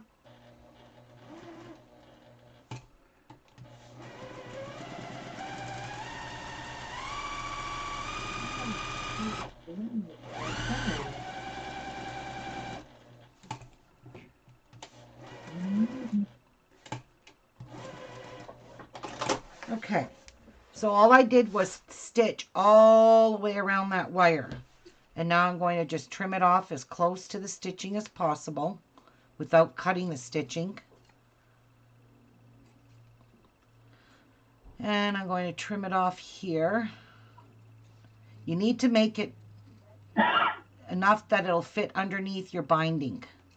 But do not cut these ends off, because you're going to tack this down so that this wire absolutely does not shift or move within the vicinity of the binding here. So I'm going to put these 3 layers together. Just going to tack them down easily. And then I'm going to put my wire piece in. And I'm putting it on the inside of the mask. So this wire piece is going to go on the inside where the pocket is. Okay? So kind of judge where you think the center of it is. Put it inside and clip it in place. So now we're just going to hold. We're going to hold it down with clips for now, but we are going to remove these clips shortly to put the binding on. But first of all, I just want to get that in place. Oh, shoot. Hang on. I went too far ahead. I got to pull all these apart. Because I need to draw my lines. Well, I'm going to draw them on this side because I can see better. All right. So you got to draw your lines on the edge here so you know where to pleat it, because we have to pleat this mask. So we're just going to draw little lines here so I know where to pleat. Flip it over. Ruby? Yep. Mary is asking if she can see that up close, please. What does she want to see up close? I don't know. Okay, well, I'll bring my camera down. Hang on, Mary. Okay. Let me bring my camera closer so you guys can see. Oh, that does not work good.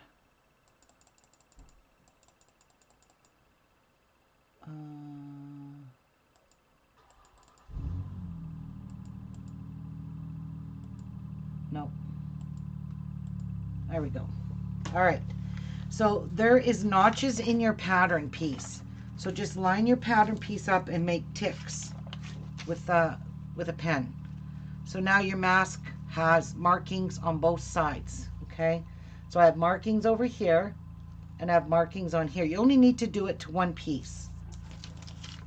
Now you're going to put these pieces together and line up your nose part. Make sure you've got both long seams. This one over here is a shorter seam. And you're going to pin this here. There you go. There. Oh, no. There you go. Perfect.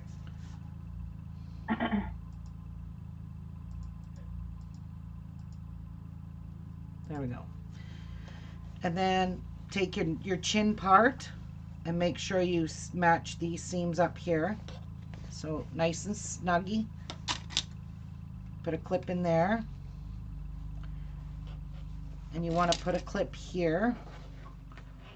Line up your two pieces. Put a clip.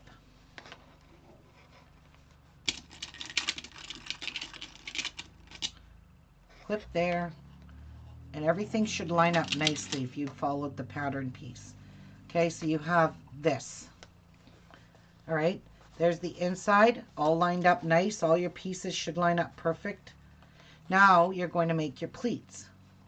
And I was told that the pleats have to, from the nose, the pleats have to go down.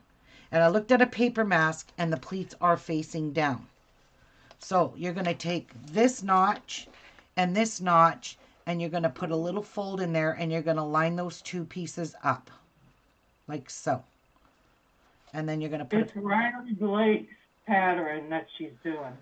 And then you'll take these two and you'll do the same thing. You will line them up and you will make your pleats.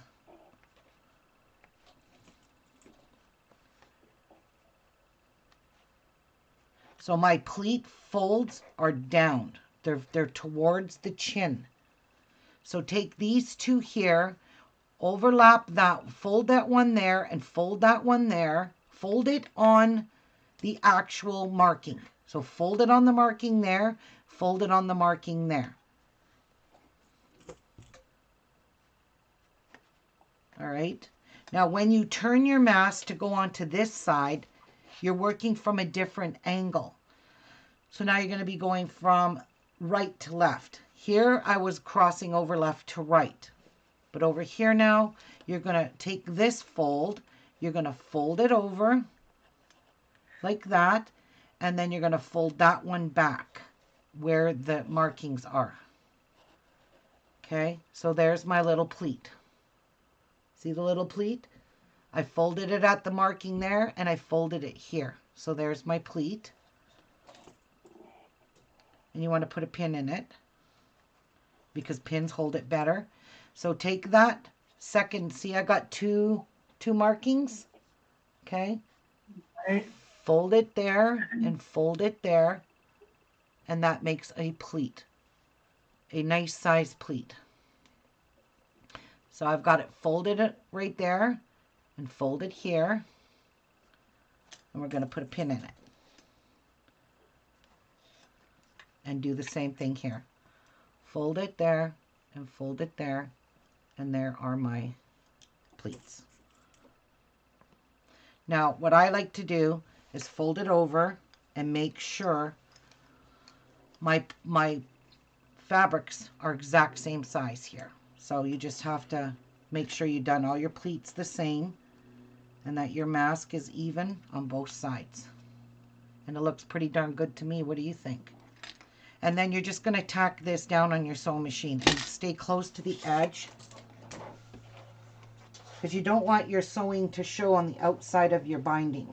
So I like to fold my pleats, keep this mask straight, oops, hold it down, and then just stitch over those pleats. I'm doing about, I don't know, about an 1/8 over.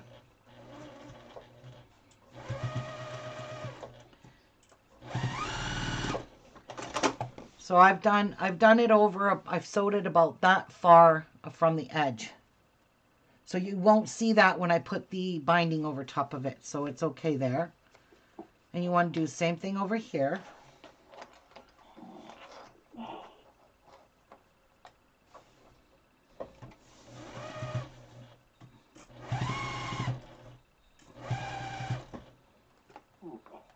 You still with us, Dad? All right. Yep. Okay. Now we can put... That's the nose. Nope, that's the nose. The longer stitches are the nose part. Okay, so let's put this piece back in now. Okay. And my piece of wire, which I already had in here once, but I had to take it out.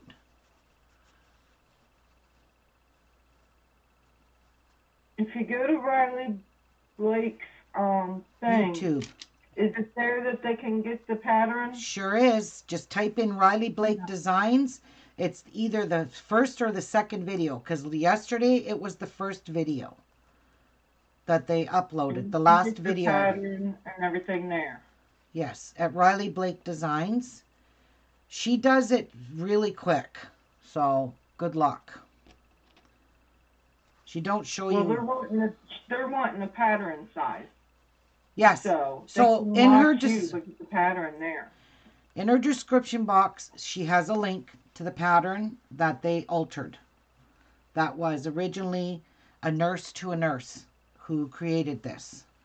But she altered it. Riley Blake Designs altered this pattern because she's put this extra pocket in. And I really like this extra pocket thing, because it gives you another way, like this interfacing works as a bit of a filtering, but another filtered piece goes in behind in this pocket. So it really protects. So line this piece up with all your seams.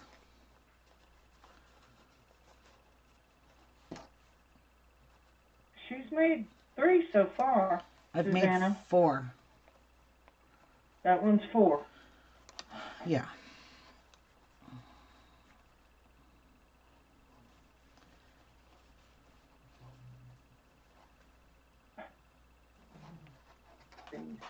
So just take your time, line up your pieces. You don't have to rush.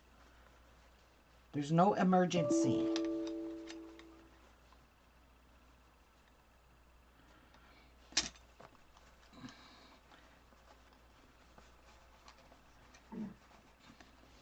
And you know, I think I'm going to kind of stick a little pleat in here. Not a big pleat, just a little pleat.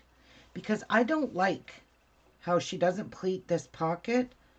And it's kind of bulky. So, wait, let me see how that's going to work if I sew that down. Yeah, that's going to work better. I'm just going to put a little pleat in here. It's a little bulky. No, I better not. I didn't do it to the other one. Just leave it. All right.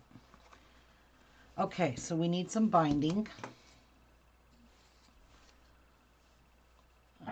Okay, if anybody wants to join Ruby's group that isn't already in it, here's a link for you guys. Okay, feel free to join. Everyone's welcome. So,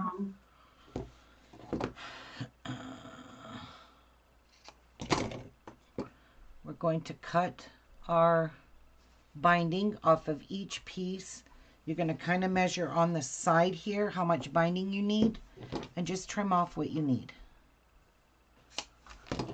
Okay, so there I took a piece off of each so my straps stay the same. So now you're just going to take your piece and you're going to cover this piece on the end, your ends, with a piece of your binding. So fold it over. There. Put a clip or 2 in it.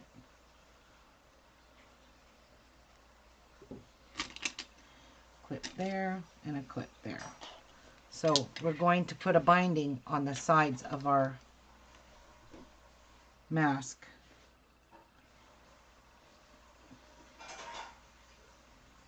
It's going to make it really professionally done and finished.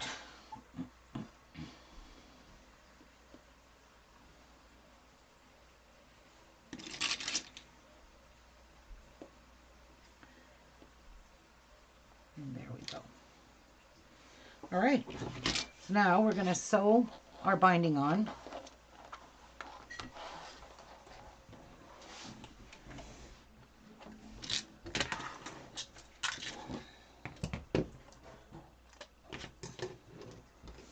I need you.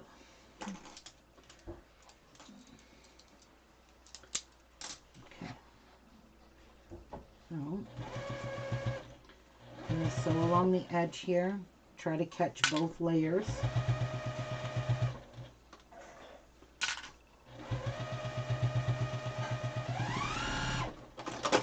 Flip it over, make sure I caught the binding underneath. Very, very important that you do.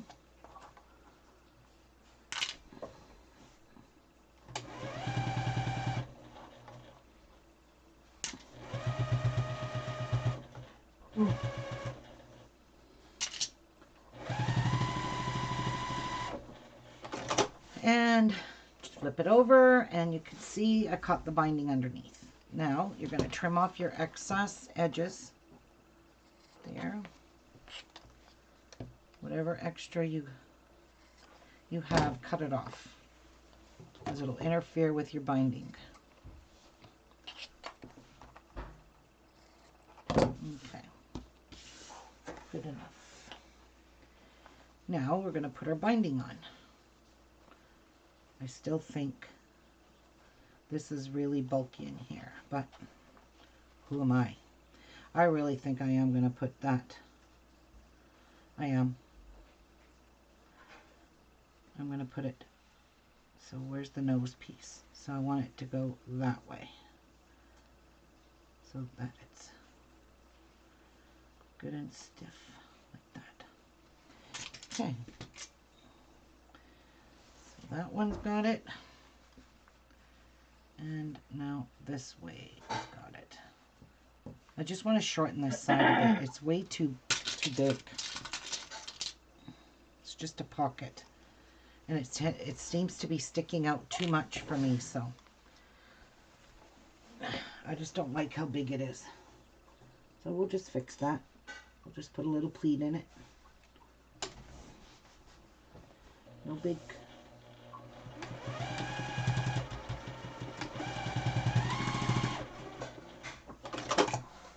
So we sewed it down. Now it's got a pleat in it.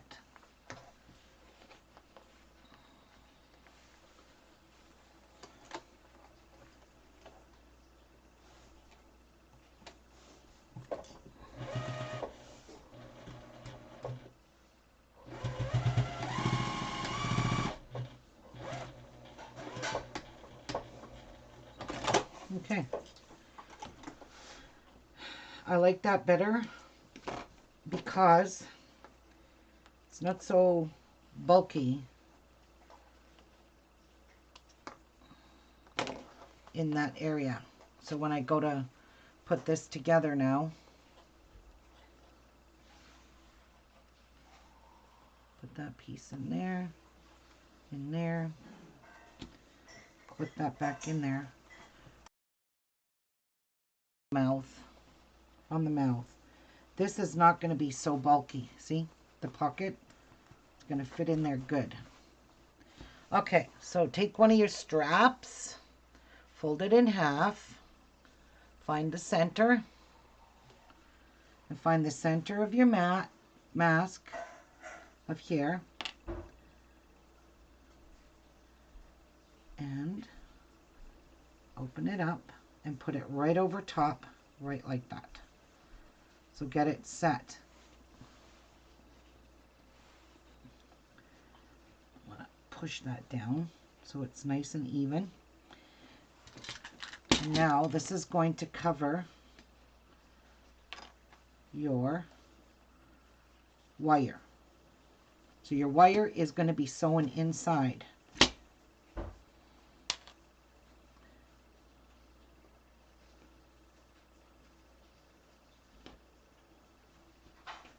make sure you catch all the layers in that binding. Same over here now.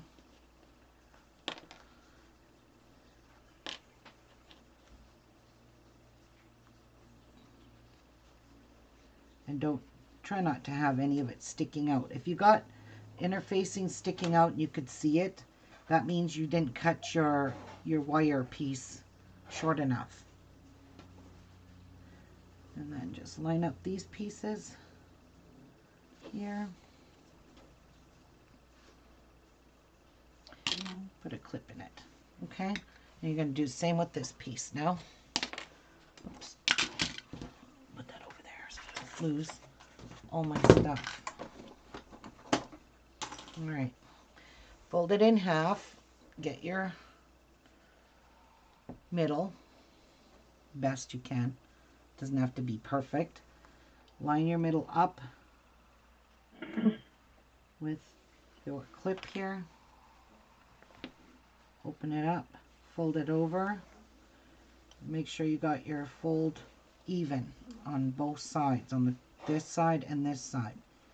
Because if it's not even, when you top stitch over top of this, you're not going to catch the other side. And I've already done it a ton of times.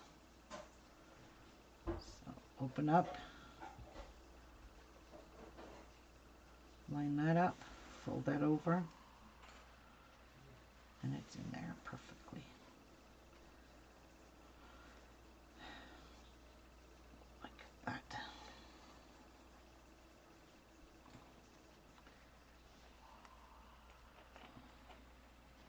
It's a little fidgety, but if you don't take your time, like this is going to stick out farther, then it's going to be less of this in the binding. You want this whole piece in that binding.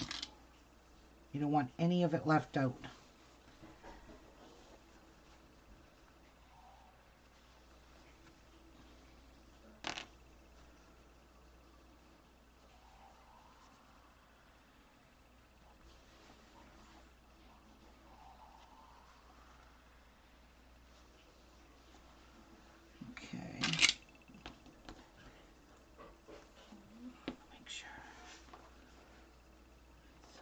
Nice and straight and even, and I've got all the layers right to the fold. You want to try and get all three of these layers right to that fold in your binding. So push up your layers right close to this center. So when you fold it over, all of it's enclosed. That makes this washable a lot better. Hi, Moira. Welcome, Moira. Yeah, so there we go. I'll be right back, guys. I have to go potty, but I'll come back and we're going to sew up our binding. And this little pocket here is got it. Oh shit, I tacked it down wrong on each side. Oopsies. This one is right, this one is wrong. The fold has to be facing the chin. I've got the fold in the wrong way. When you flip the mask around, you think you're doing it the right way, but it's really not the right way. Okay, so I need the fold to go this way. So the fold is there. So there we go. See if I can stitch that real quick without doing any more damage.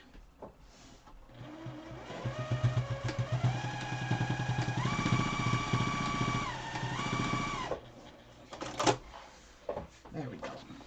Now it's going the right way. All right. There. Now that sits better. So that's the inside of the mask, which is the bomb. And their filter, if you put that little pleat in there, it's going to help keep this a little bit more closed on their face. Yeah, I like that better. Okay. Look at that. This is pretty. Oh, and look at where the flower is. Ha! Right on the front of it. That worked out perfect.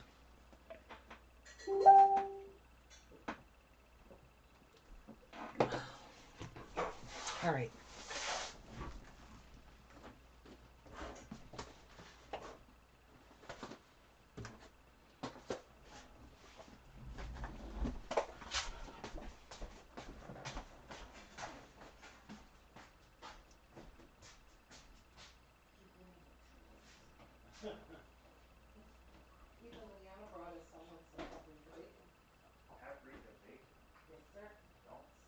You don't say. Okay. There's another baby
So I'll show you the one I made for myself at work this morning. I made myself the blue one.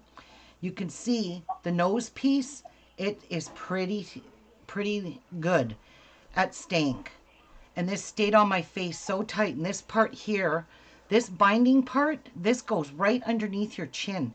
So this part here is tight to your chin. And this part's very tight to the nose. And this here curves with your face. And it stays that way. Hey, Debbie. Hey, Tanya. So that's the one I made myself for work. I made a blue one because my uniform is blue and I didn't want to get shit for wearing a different color. And inside of mine, I just put a paper mask.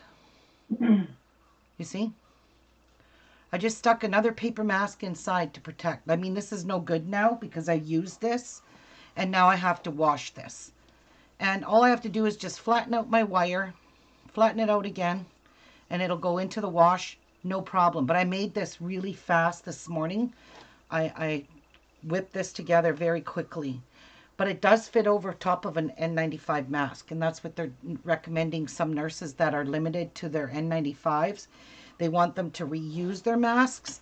I will show you how this fits over top of an N95 because I do have one that I do have these because I do use them when I spray starch. I do have an N95 mask. So this is N95. And these are meant to fit over top of the N95. See? It cups over it, so it protects the mask, and they can reuse the mask.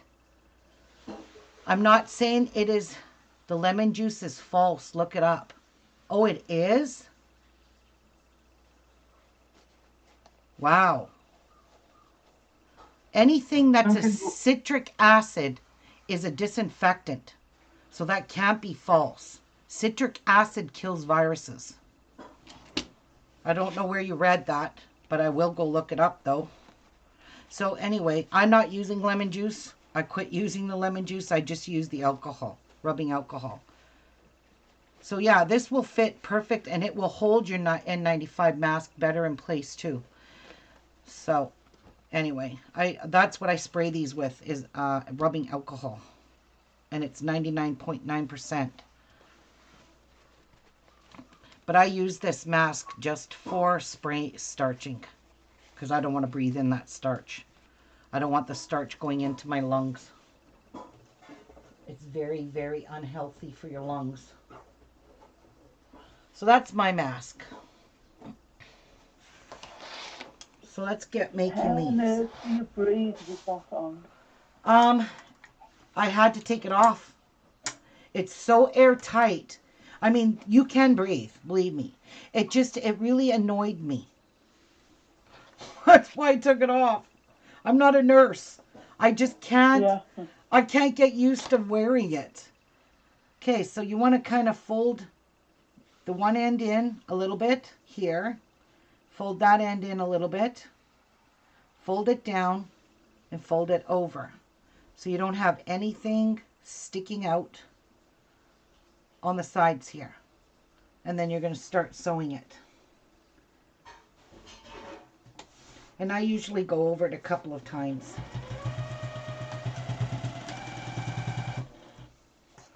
And then I begin sewing down the mask. So I'll be sewing straight across this way with the mask this way because I want to make sure I get this part of the seam.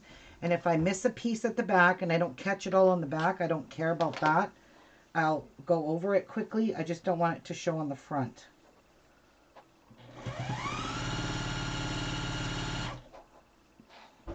So you're going to sew all the way down your strap.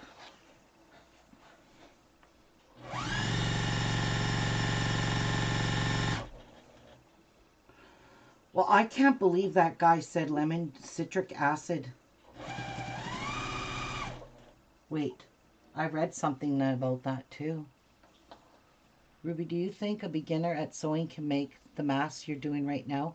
Absolutely, Tanya. They're not hard. Hey, Martha. Hey, Absolutely. Martha. Absolutely. A beginner.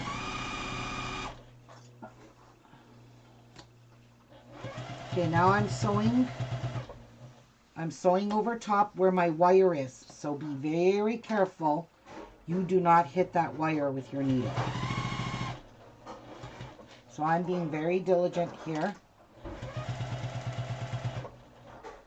Hey, Debbie Baker said she made taps to go with the mask. She made what? Taps. To go with the mask.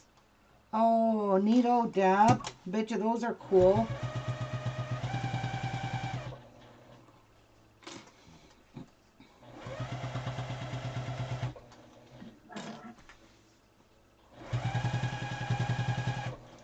All right.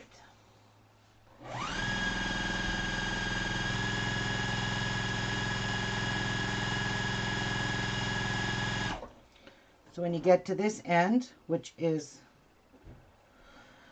it's got some of the bias on it, so I'm just going to trim that off. So I forgot about that. I'm going to fold this in a bit, just so nothing sticks out. I'm going to fold that down a bit, like that. Fold it over, and fold it back in half. That one didn't work. That came undone.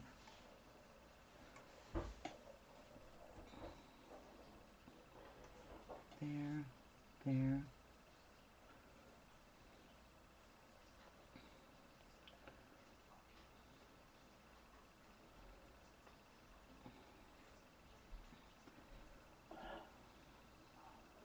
All right, get her done.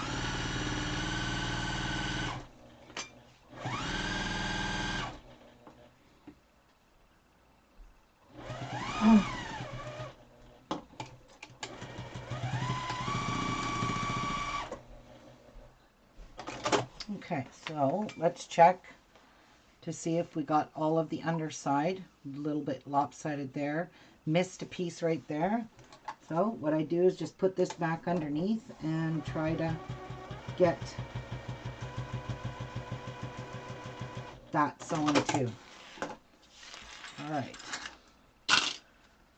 Now, see where your wire is here? You're going to tack down right where your wire ends. You're just going to put a couple of stitches in there. Go straight down. And I like to go back and forth just because I don't want this wire to shift inside of this casing here. So flip it over and do the other side.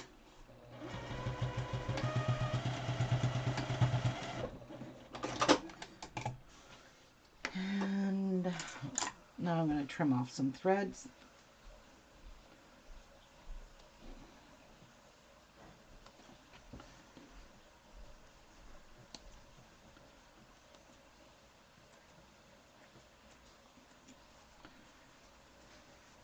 There is good. Trim off those.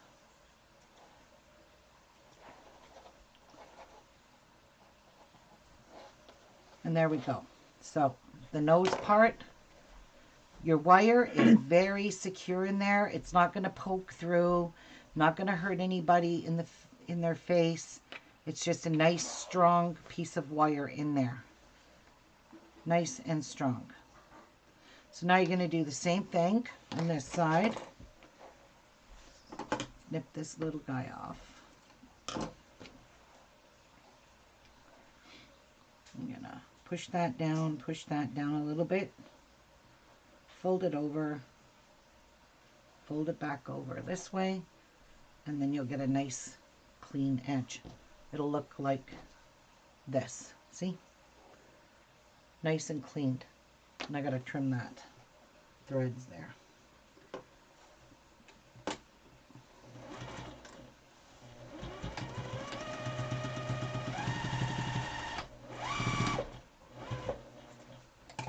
Okay. Well, I need to go a couple more stitches. There we go.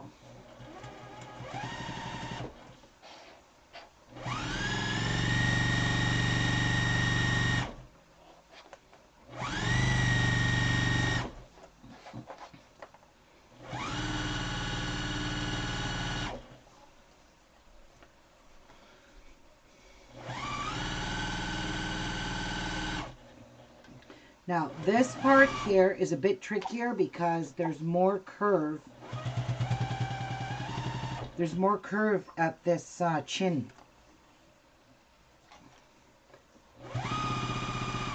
So I'll show you what I do when I get to the middle of it. I sew it to the middle where I see the seam. Lift up your presser foot and push that fabric this way, out of the way, so you don't double sew over a fold. And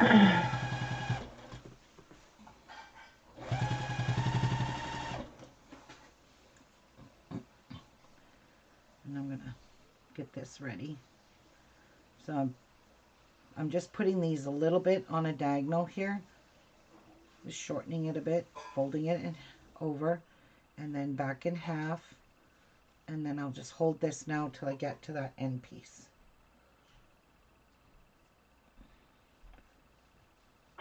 Tanya? What? Tanya wants to know, do you think a beginner sewer could make these I already masks answered that. right now? I already answered that. I said absolutely. Oh, okay. Absolutely. I've got the wire about 3 3/4 to 4 inches long, Tanya. I got them extra long so they can really conform them to their faces. And a little more extra protection. So it's about 4 inches.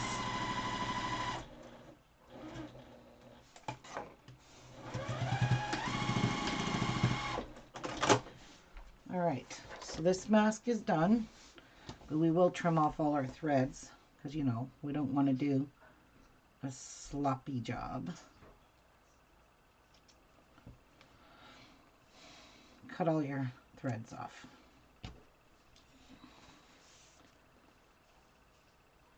Snip here and snip here.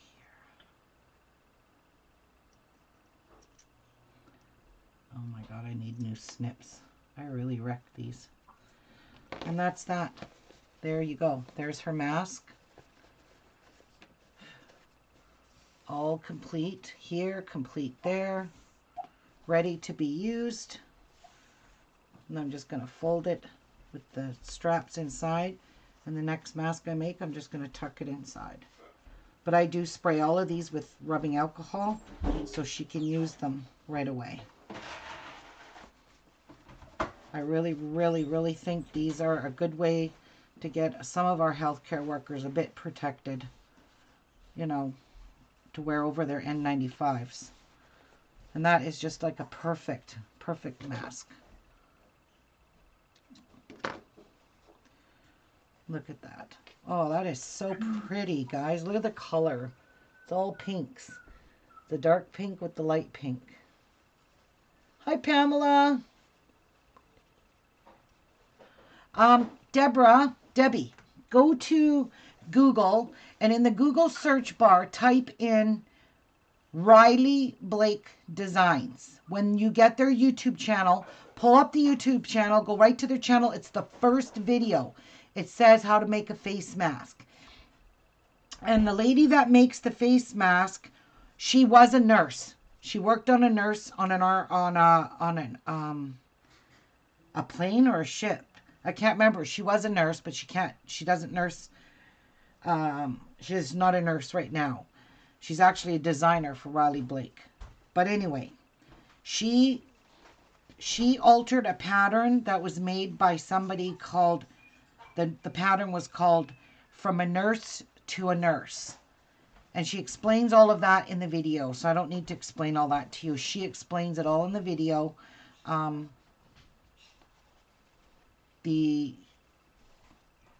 The reason why she made these N95s. She even has ones, you know, that are made that are like this. But my daughter doesn't like these because these don't really protect you all that well. If you're working with a COVID patient as a nurse, you need complete coverage. This doesn't do nothing for you. Can they use a paper towel or a baby wipe for the pocket? Sure they can, Edna. They can use anything.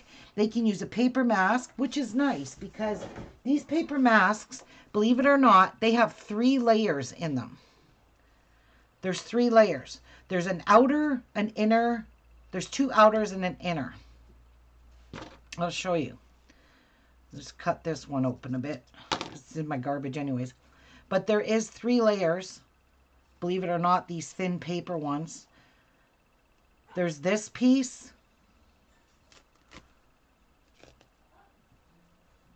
There's that. There's that one. So there's 3 layers to the paper masks. And they're super thin.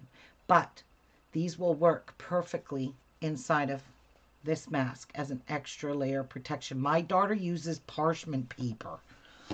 I don't know why. Don't ask, because I honestly don't know why she uses parchment paper, but hey. We're going to make this one next. So let me grab my stuff here.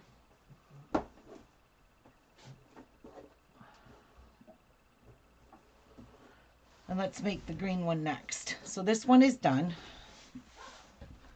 We'll make this one next. I got to get as many as I can done, as I promised her, and I promised the nurses on her floor that I would do these masks for them. So I'm just trying to live up to my promise. I'm ironing these fabrics because they are wrinkled. I just cut the pieces out. Also, the lady from Riley Blake Designs, she uses an 8-inch piece of fabric and she makes her straps. and her 3 layers with that 8-inch piece of fabric, and she shows you how to do it. So don't be shy. So all I do is put a couple of pins in this piece with the pattern on it. I just use 3 pins because you don't need to tape down or pin down where it says the fold, because you do have to put that part of the fab pattern on the fold. And then I just cut it out with a pair of scissors.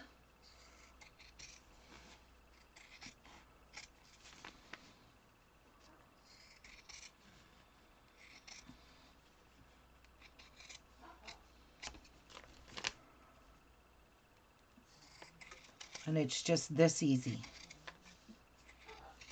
Okay, and I throw this in my scrap bin. I don't throw that away. All right, so now what you're going to do is you got your 3 pieces of your fusible non-woven interfacing. She does not use interfacing in her pattern. So I'm using interfacing because this is another protective layer for their faces. So now what you do is you open up all your pieces and you put 1 layer of the interfacing on one. So I'm putting it on all 3 of my pieces. To me, that just gives it a whole nother layer of protection. Really hard to see. Where's the right and where's the wrong? Okay.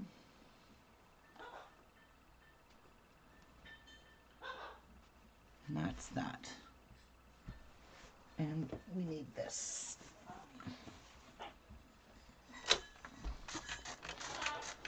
I only do this because I don't want this overlap stuff sticking to my iron.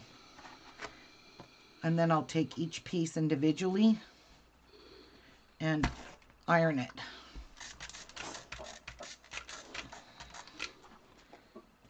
That one's done.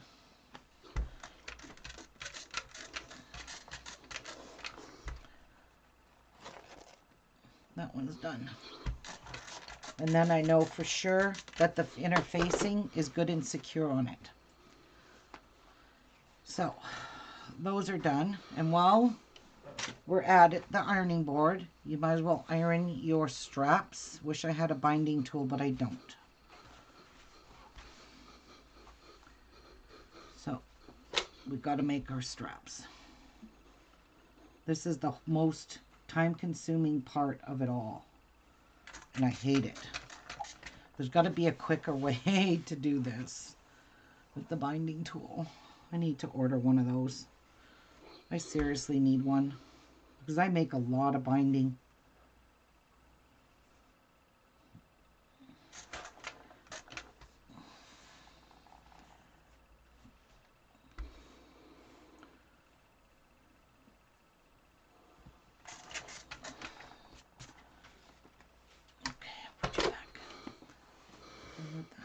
For now. Okay. I wish I could do both at the same time. It's just a lot faster like this. But I burn my fingers doing it this way.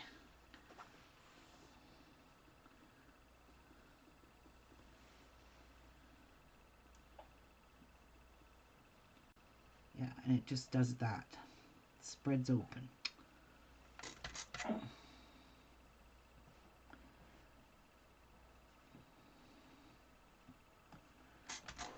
Yeah, see?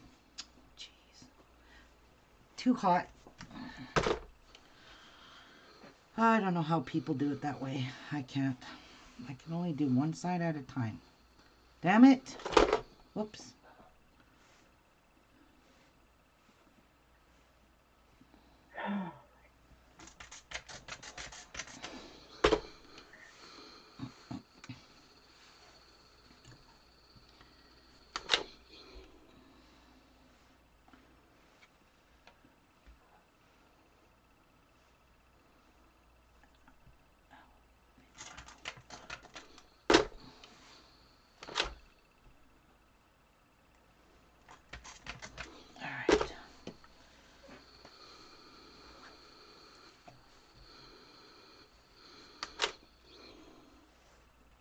Okay, I'm here. What are you doing? Oh, I took my splurge money, so I won't be getting no fabric. Oh, And okay. a preacher was asking for his wife, who was also making, um, like you, Right. face mask, but she wants the elastic. She said if anybody could help with the elastic, it would all be appreciated. And I know they make their money is coming from whenever he preaches. Right. So I ordered her a roll of it. Oh, they have some? Yeah, I got it off of Amazon, but it won't be, they said it won't be delivered until like April 22nd Yeah, that's or the thing. something like Yeah. that. And I told them, I said, this may be coming out of China. I said, I don't know.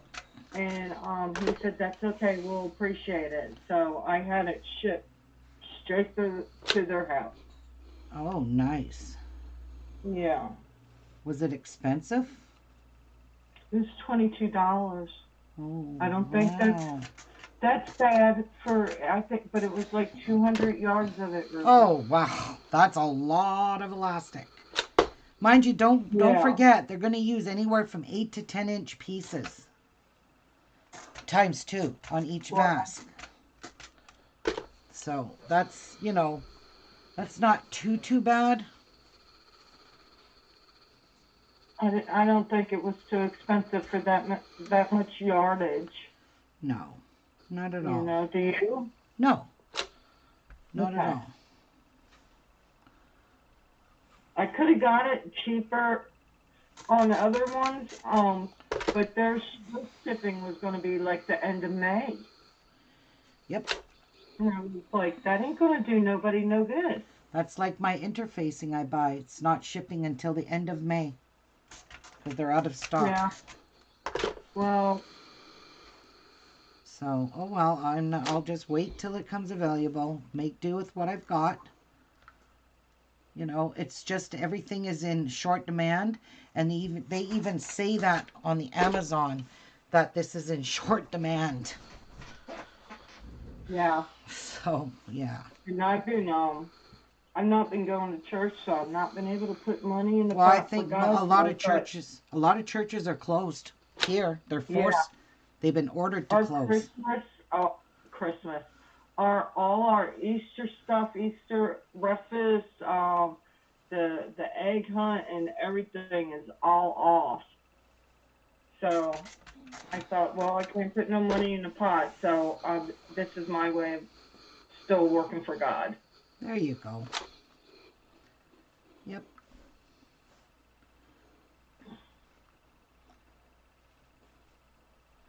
That's why I decided to go with making instead of using elastic, is because elastic stretches over time, especially after repeated washings. Right. So it's better off to make your own ties. You can tie it as Well, tight as you want to she's your made head. over 200 so far. Wow, good for her. You know, but Well, she's a preacher's wife. All their kids are grown. She's got the time to sit there and sew all the time. You know. yeah, well, there you go. Bless her heart. Yeah. That's. I She's, think it was her.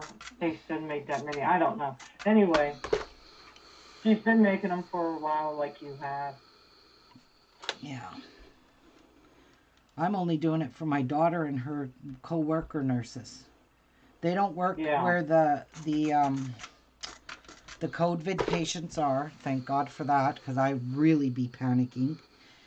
She works on the maternity floor, but you don't know if that patient coming in to have that baby has COVID or not.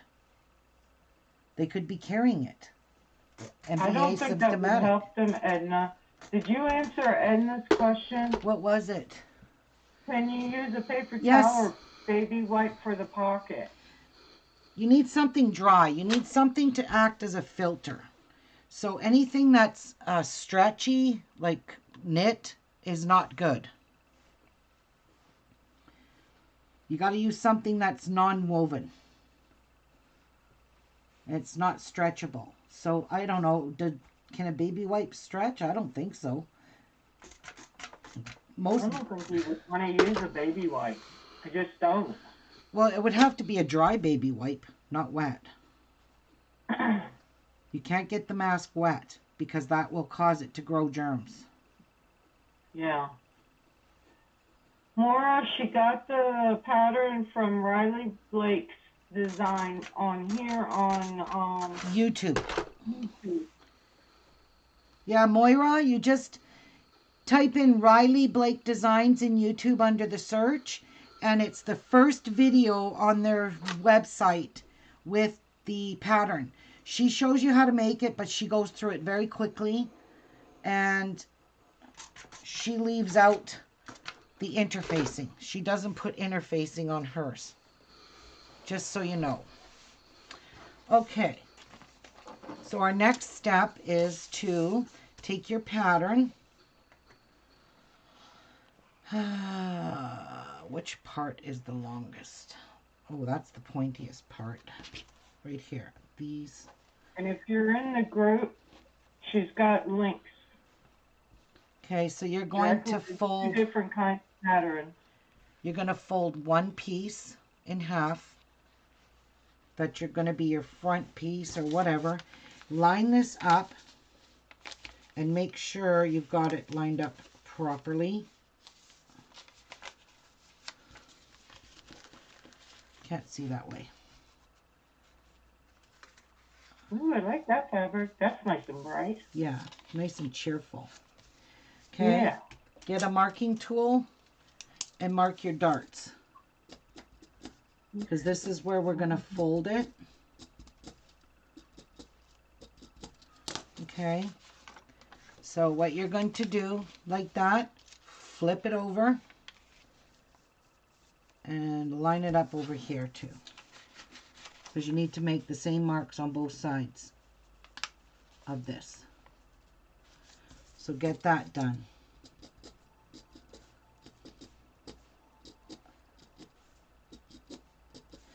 Okay, and then you're going to fold each piece in half again and make sure it's you got the right part. The pointiest part is the nose part.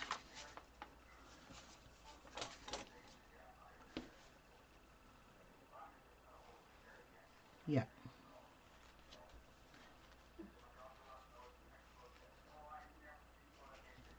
So I'm just going to put a pin in this because it tends to want to move. It just shifts. So put a couple of pins in there. Okay. And I don't know. Oh, come on. That has to be it. So you're going to line your pattern up from here to here. Fold it back and draw a line. So there is a line on each. It says chin dart, nose dart. So line that up there. And right. Jeez.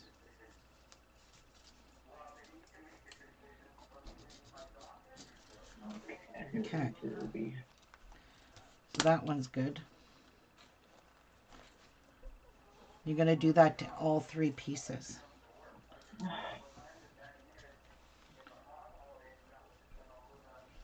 So put a pin in here.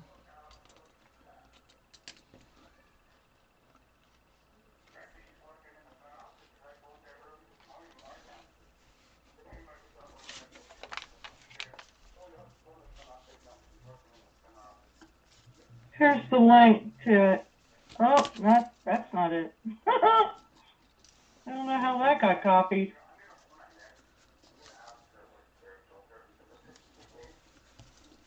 Okay. And that one's done.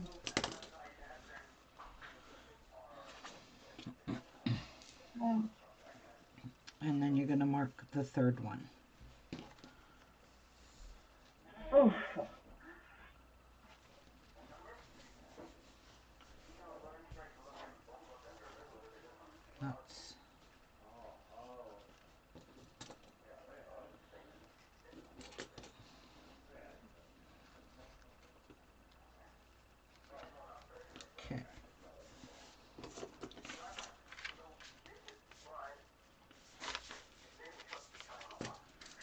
And then draw your last ones.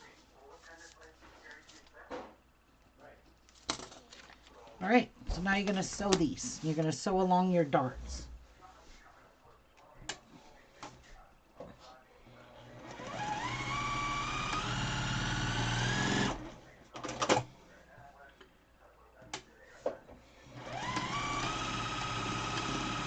You know, you can make a change first out of that pattern. You can what? I said you could make a change purse out of that pattern. Oh, probably.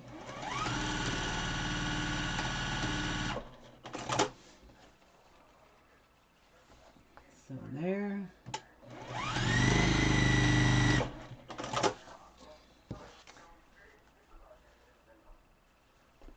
Welcome back, Edna.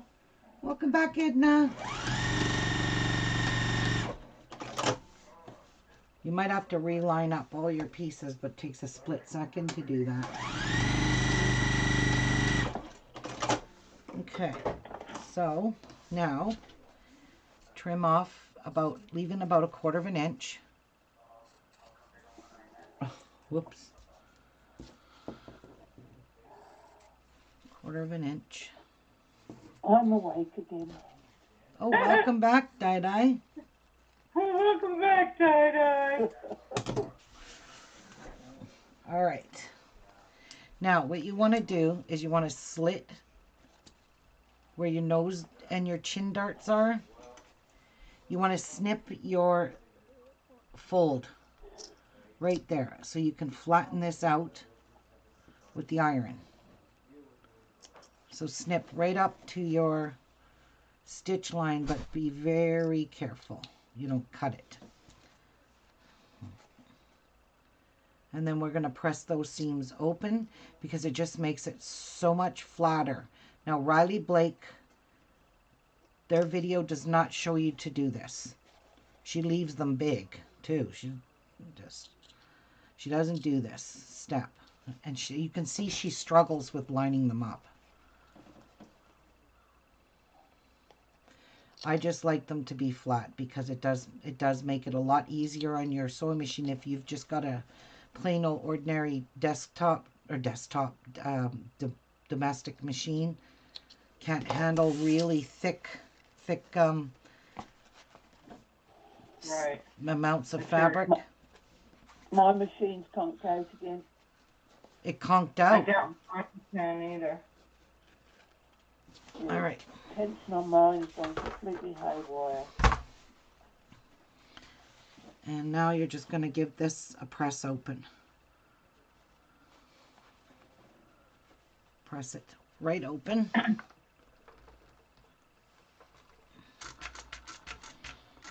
It just makes it a lot easier to line these up. And it makes it a lot less bulkier on your nose and your chin.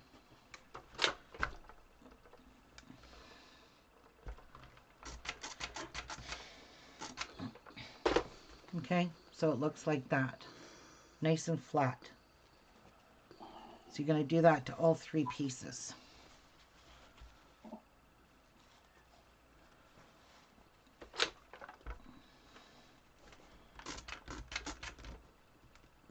This iron definitely needs some water. Ow.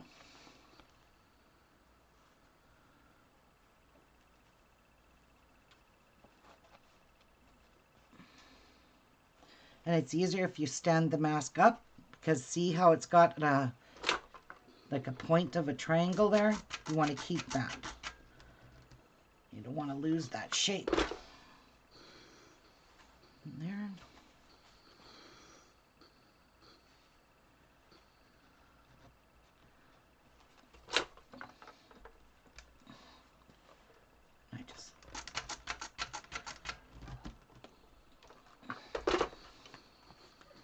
One more.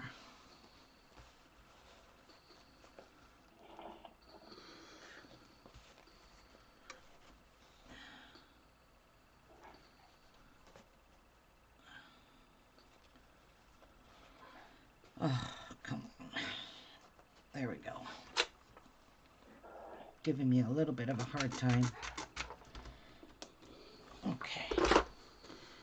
All right. So one of these, this one here, has our markings on it. So this is going to be the front of the mask.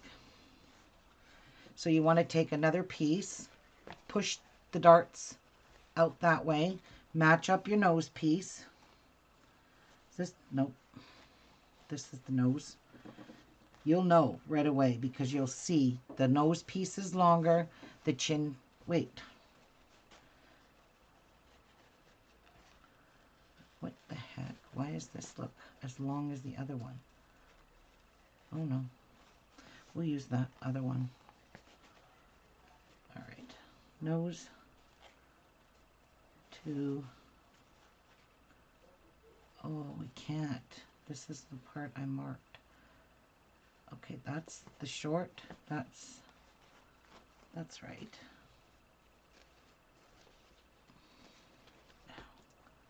Does this one show better? Long and short, okay. So line that up with the long piece. So match up your seams. Put a clip in there. Match up this seam.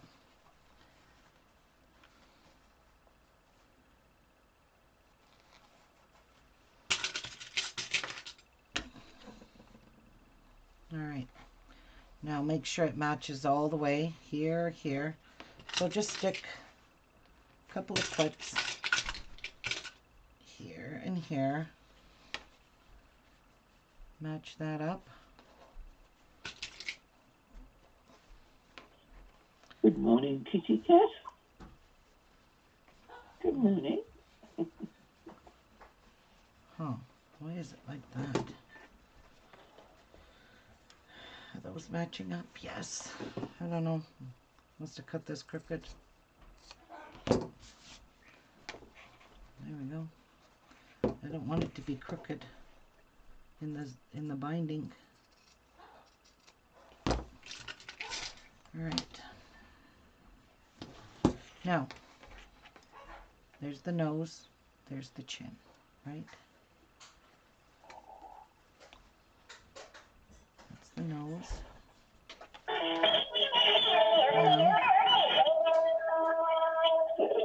Now,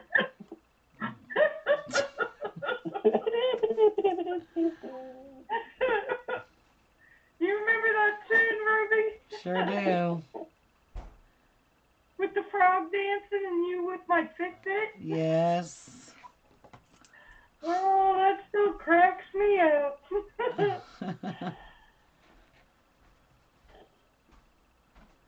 Good times there. Yes, ma'am. So make sure you fold your pleats down. So they're going to the bottom like this. This is the top of the mask. The pleats are going down.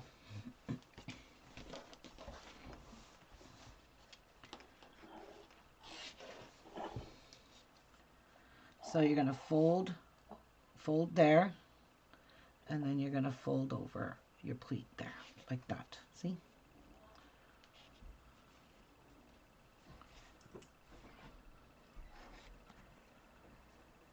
There.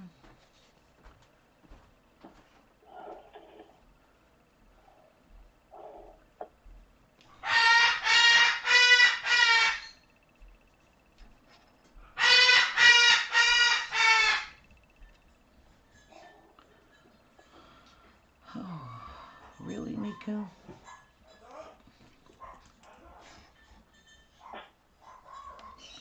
Now, when you do that, fold it over, make sure they match, and mine do. And then you will tack them down. I'll be right back.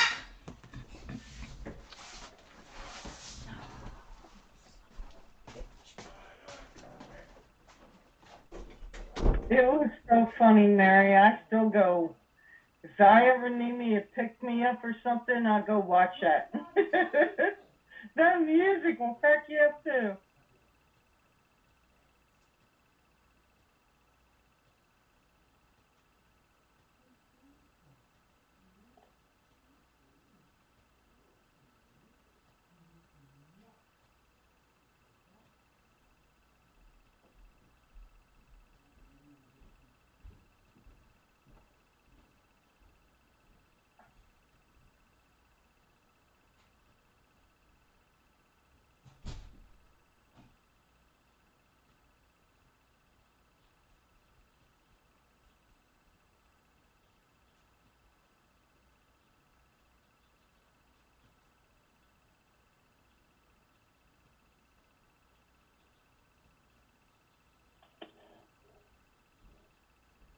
Hi, Tanya.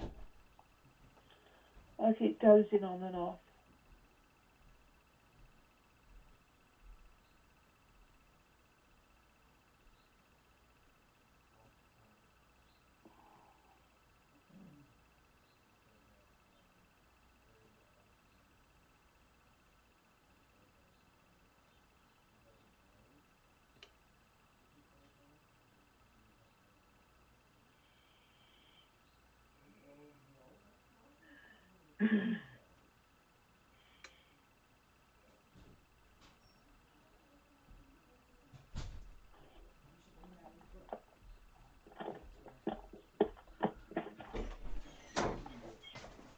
Yep. Did he give her a doctor's note? Oh. Because he doesn't know. He just told her like he doesn't know what to do. Tell him just go straight to the union. Yeah, that's what I would do. Otherwise, you're just gonna get the runaround. Yep. Okay. Now we're going to tack these down. These little darts. We're going to tack them.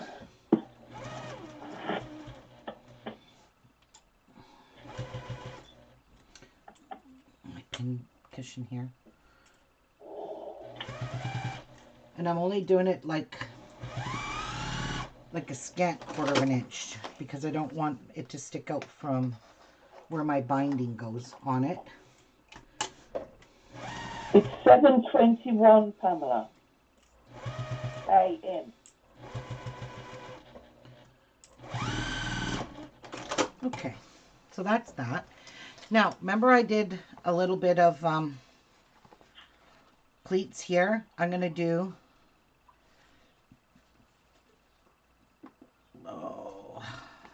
a couple on this. So I'm going to do one there and one here because this is the pocket. And I'd rather do the pleats now than bulk it on the side like I did there. So I'm not even going to be fussy. I'm just going to, you know, guesstimate where I did that. As long as they're both the same size on the ends, it's not going to matter. Because we're going to finish these ends off on the pocket. So I'm just going to fold it over and see how I did.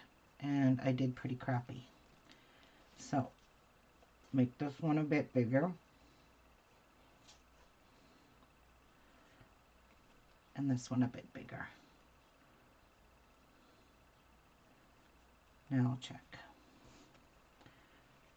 And now I made it too big. Geez, can you make up your mind? I'll make that one a bit smaller. So I'm only putting 2 in here. Good enough.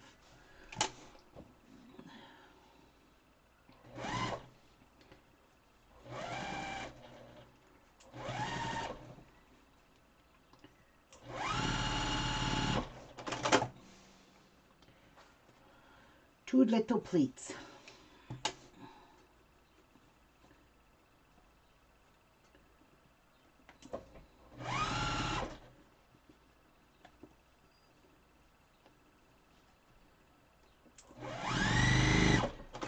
Okay, now you're going to take it, you're going to fold it over, and you're going to fold it over again, and you're going to finish off your edge. So there's no raw edges on the sides of this one piece.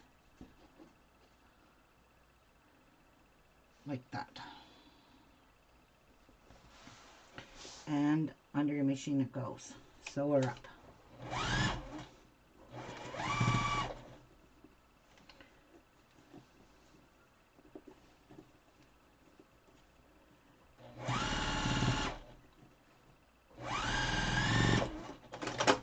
That side's done. So now it's nice and finished, this pocket.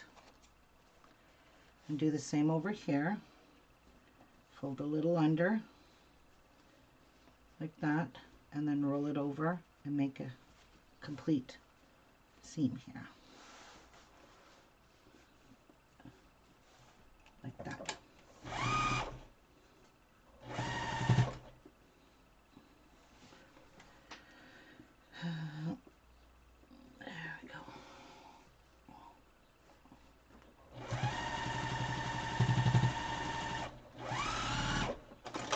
And that's done. I'm going to trim off the threads.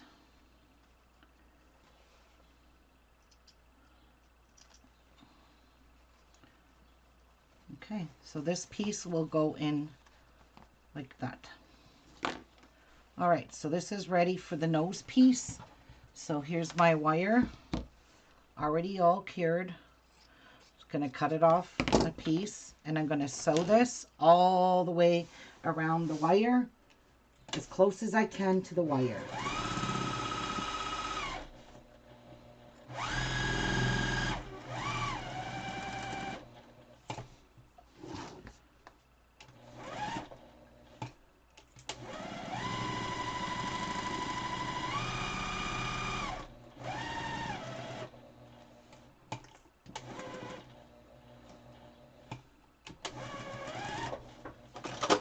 Okay, and then I'm going to trim it, but I'm leaving the edges. So I'm going to trim as close to I can as my stitching, so it does not stick out of my, between my binding here.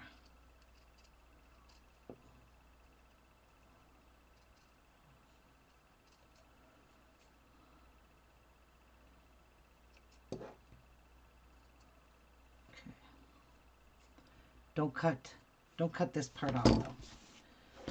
All right, we're good with that.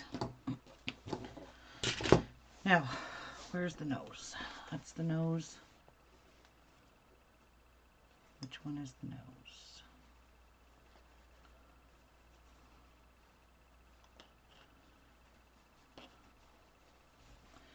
So you want to line up your nose to nose with your pocket. You also want to line up your wire in here. Get everything in there, tucked in.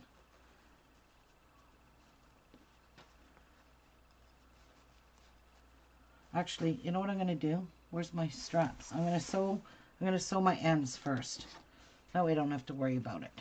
So grab both your straps and cut a piece off of both your straps. Same size piece. Okay. So just measure how big of a piece you need here. Roughly. I need roughly that much. Don't waste too much of your strap. So about a 3-inch piece is good. Make sure you cut a piece off of both. And then we'll sew this down.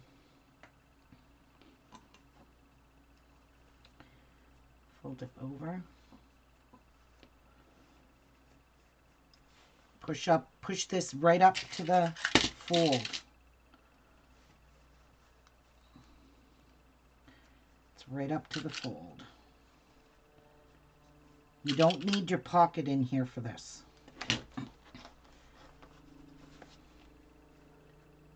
So I'm pushing this up as close to that fold as I can.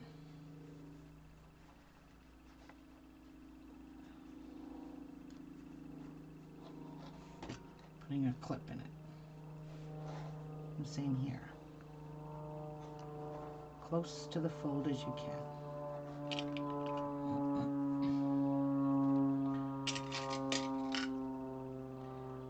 And then we'll give them a sew down. So which way is the front? That is the front. Okay. Let's sew this down now.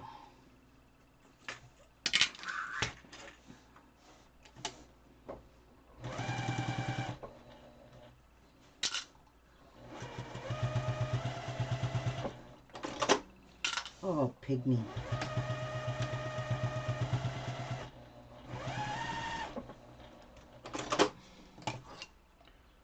Okay, that one's done.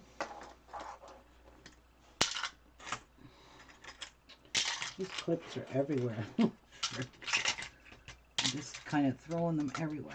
All right. And you probably don't even have to bother back stitching.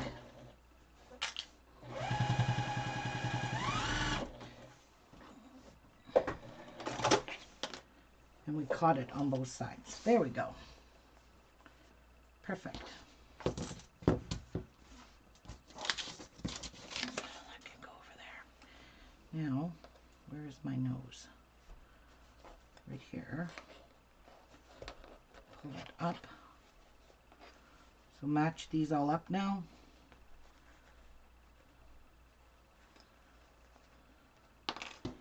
Match up your wire in here. Try to get it even as you can. Put that much over there. Move it down a bit. Okay. You're good and lined up. All 3 layers, and including the wire. There we go. So line up these 3 layers, and then your wire. Clip it. Oh, I forgot to trim this. Trim this off. It's gonna make your binding go wonky. Jeez Louise.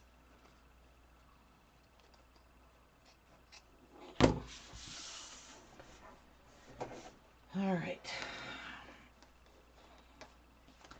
Now, let's do this again. Line that up with that. That up with that. And that up with that. So we're lined up there. And we're kind of lined up there. Push your pocket inside.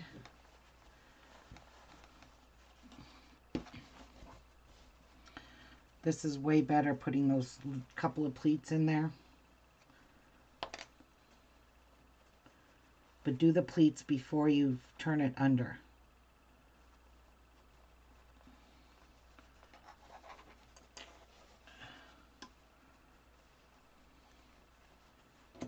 And that's good. All right. Beautimus. So let's put our straps on. So I'm folding it in half, like so.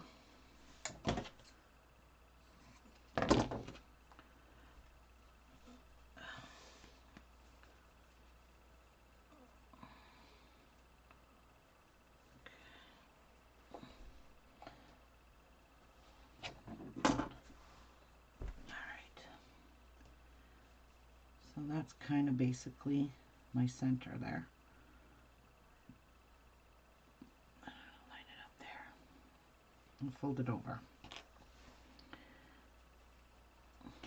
And put my clip back on. And put that on over top.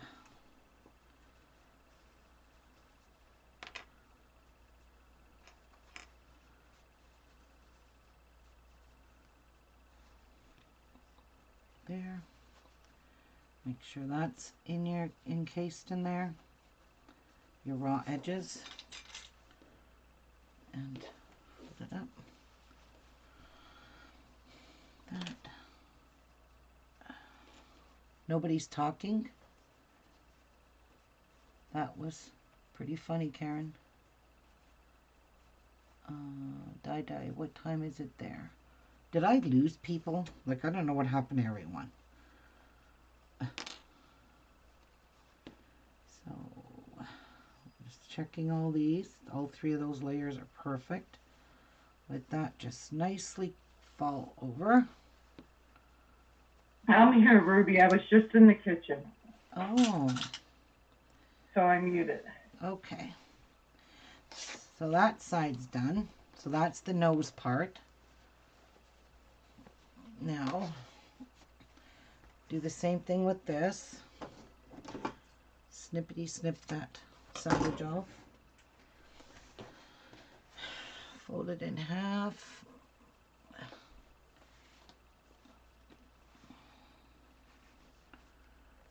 Take that clip out. bring that over. Pin in it. Now, line up all of your layers. Just not easy.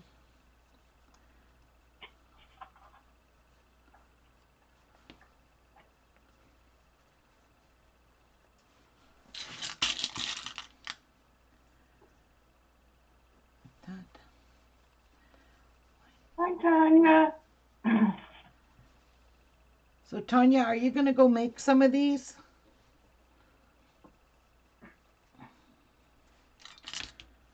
There. And there. Okay,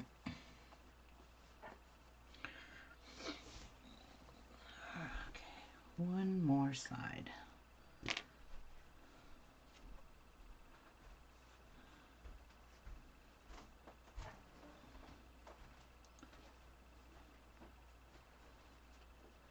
So I'm trying to be very diligent where my fold is in my binding, just pushing everything up to that fold.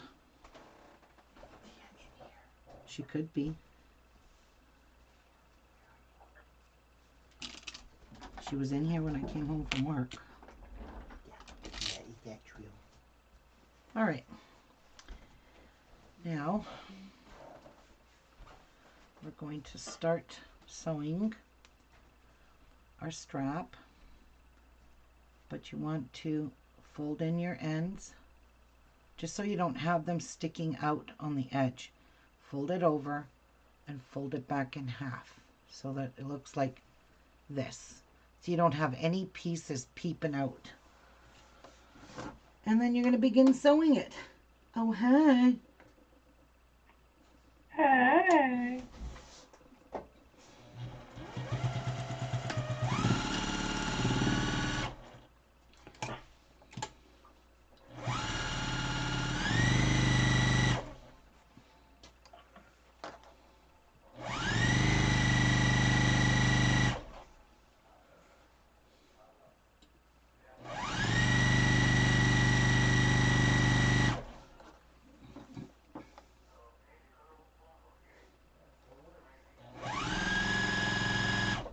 Okay, so I'm at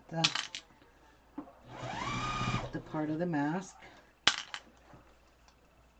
Watch you don't get any of your straps, because this morning when I sewed mine, I sewed the other strap across the stitching.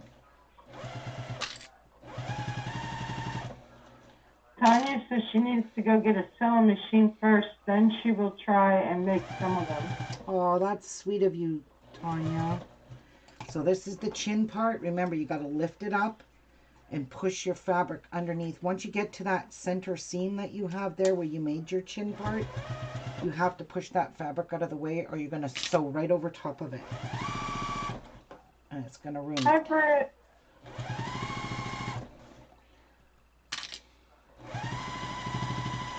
Okay. So we'll do this again. Just push that down, fold that over, and fold that over. And then fold that. There we go. That's where my brother came from, is Walmart. Yeah, she got it for 99 bucks or something. Or 79. How much was it, Karen? 79 plus tax. And she ordered it offline and just went and picked it up. Yeah.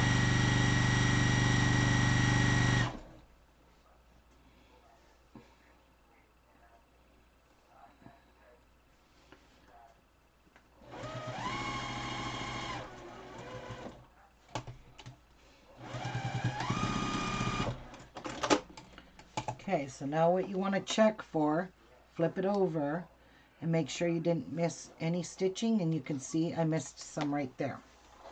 So all I do is I start back here on my stitching and I sit straight across till I hit that stitching. So nothing is not stitched down. And this says she needs to make 35 just for one person, then 25 for my PT provider and for the hospital here in Las Vegas, Nevada. Oh, that's wonderful. My husband's sister lives in Las Vegas, Nevada. Oh, wor- does she? Yeah, she works for the city of Las Vegas too. Oh, Yeah. His sister lives there. That's where Jeff and I got married. is it? Yeah. Oh, I thought you got married at home. No, I went to Las Vegas. Oh, did Elvis marry you? Oh, sure. That's wishful thinking.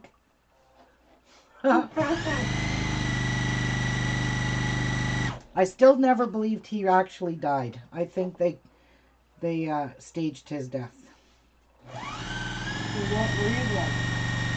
because he couldn't handle the publicity anymore.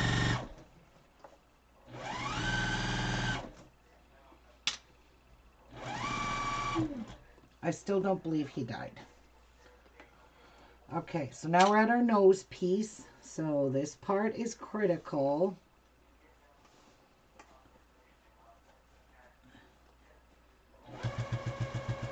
Because this is the part that has the wire. You hit that wire with your needle and you could say goodbye to your needle. It's not just flimsy wire that you could sew through. Not at all.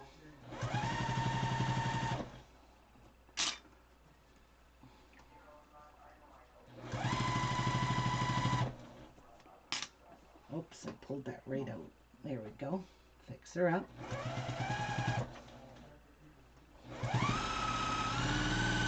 All right. Get rid of my raw edges.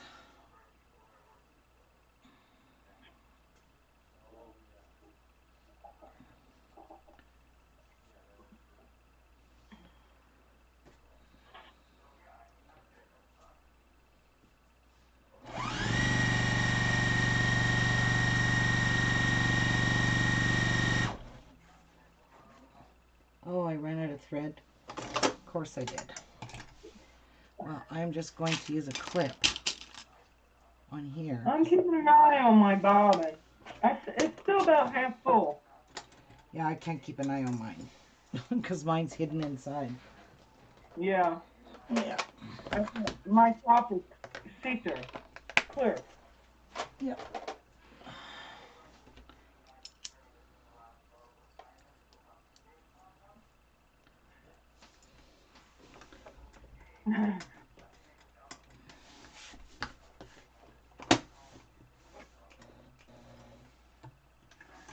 All right. Carry on. Where are you? Right there is where it looked finished.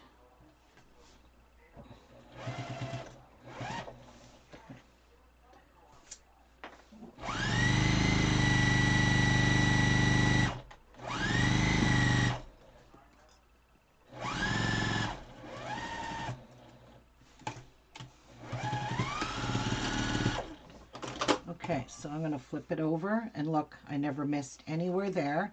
But now where your wire, see where your wire, my wire ends here? You're going to stitch down through your binding beside your wire so your wire has no chance to shift. So go back and forth over those spots on both sides. See where my wire ends? I'm going to stitch beside it.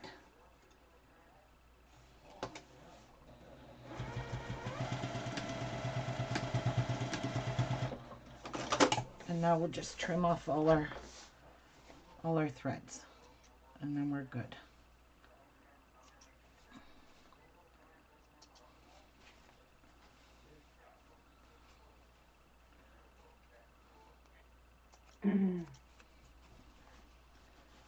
And then we'll just give that a little bend at the peak of the nose. And look at, and there's their little pocket for their extra filter.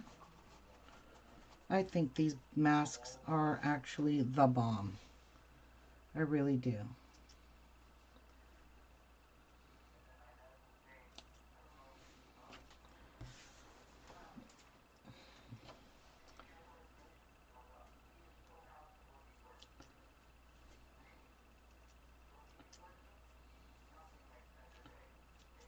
Okay. Oh my gosh. What? A group of 70 embarked on spring break trip to Mexico. Yep. Now, All have 44 of COVID. them are tested positive. Yep. Because their kids are and they're invincible. How stupid. That's just stupid. They were told not to travel, but they still traveled. Well, I don't understand why the planes are flying them. At that time, the planes weren't closed down, Karen. There. So now we have made 2 masks today. And you could make a whole bunch of these for your family. They all don't turn out the same size, which is kind of good because some people have smaller faces. Some have bigger faces.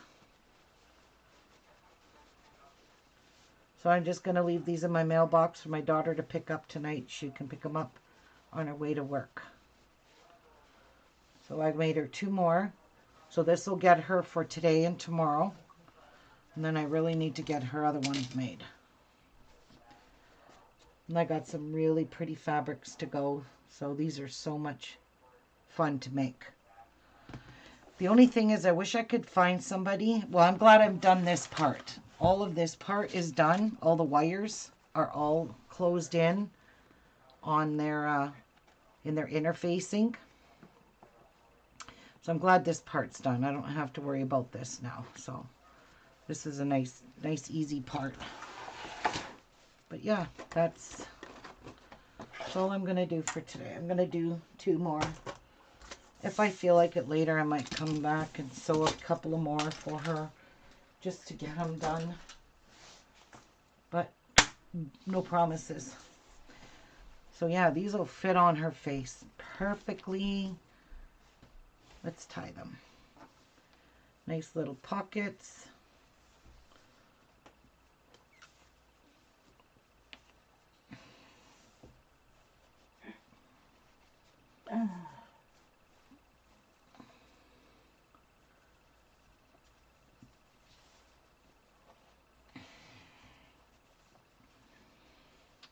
And I had mine tied nice and tight. So, believe me, that's probably why I couldn't breathe. I'm old, and I'm a smoker. That makes it hard to breathe in these. No excuse. Come on, you dirty pygmy. Get off my scissors. What was I doing? Oh.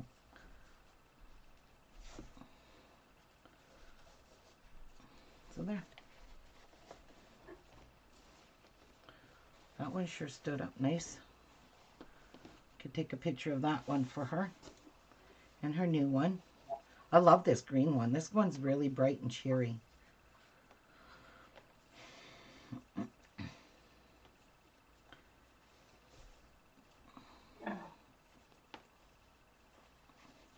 I like them both. I do too. You're going to like all the ones I'm making. I think I picked a lot of pretty fabrics. Yeah. Yeah. Yeah. And there's that one. There we go, my daughter. If they can stand, like this one here seems smaller than this one. I don't know what I did differently, but that's good. That's good for someone that has a small face. Really small face. There. All right, guys, I'm going to get going. I'm going to take a picture of these and send them to her. See what she thinks. See if she appreciates them. Oh, I know she will. You going to be making more tomorrow then?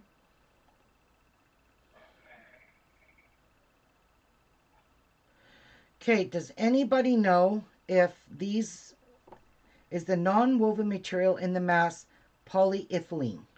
Does anyone know if non-woven interfacing is made with polyethylene?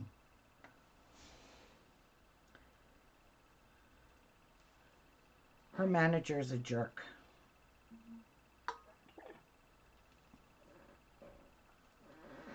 Non-woven what?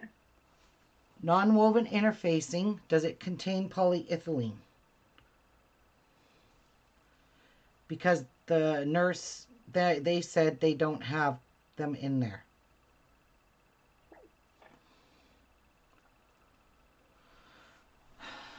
How would you spell that? Polyethylene. Okay. Poly.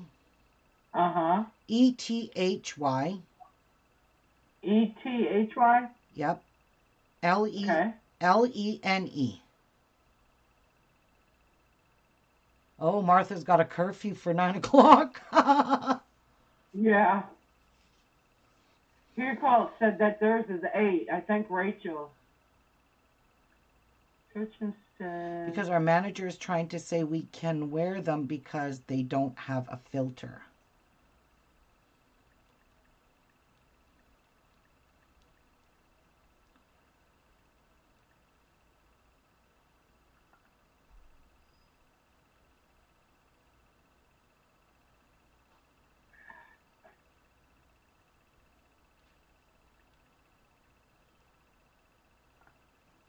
I'm pretty sure it's got to have polyethylene in it because I'm pretty sure that's a substance that melts like a plastic. Why would they want that in there?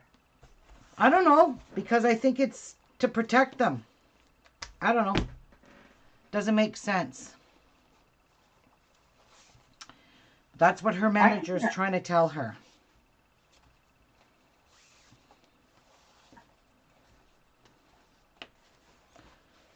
So if they're not going to give them an N95 mask, why can't they wear these? Fucking idiots. Yeah. Sometimes I wonder. They just rather see. I think these managers that walk around and don't have to do shit with patients, they don't care. They don't have to go get the virus. They don't have to do anything. They just get to go boss you around and go hide in a closet so no one can cough on them. They don't care. They don't care about. They're saying that yours, they can't wear yours? Yeah. The manager's saying they can't wear them because they don't have or I don't know. I'll discuss it later. I'm going to go look it up. I'm going to go see. I'm trying to look it up. Yeah. I ain't finding much, though. Yeah, I probably won't either. Okay, I'm going to go, guys. So take care. See you guys tomorrow. Have a great day. Bye. Bye. Bye.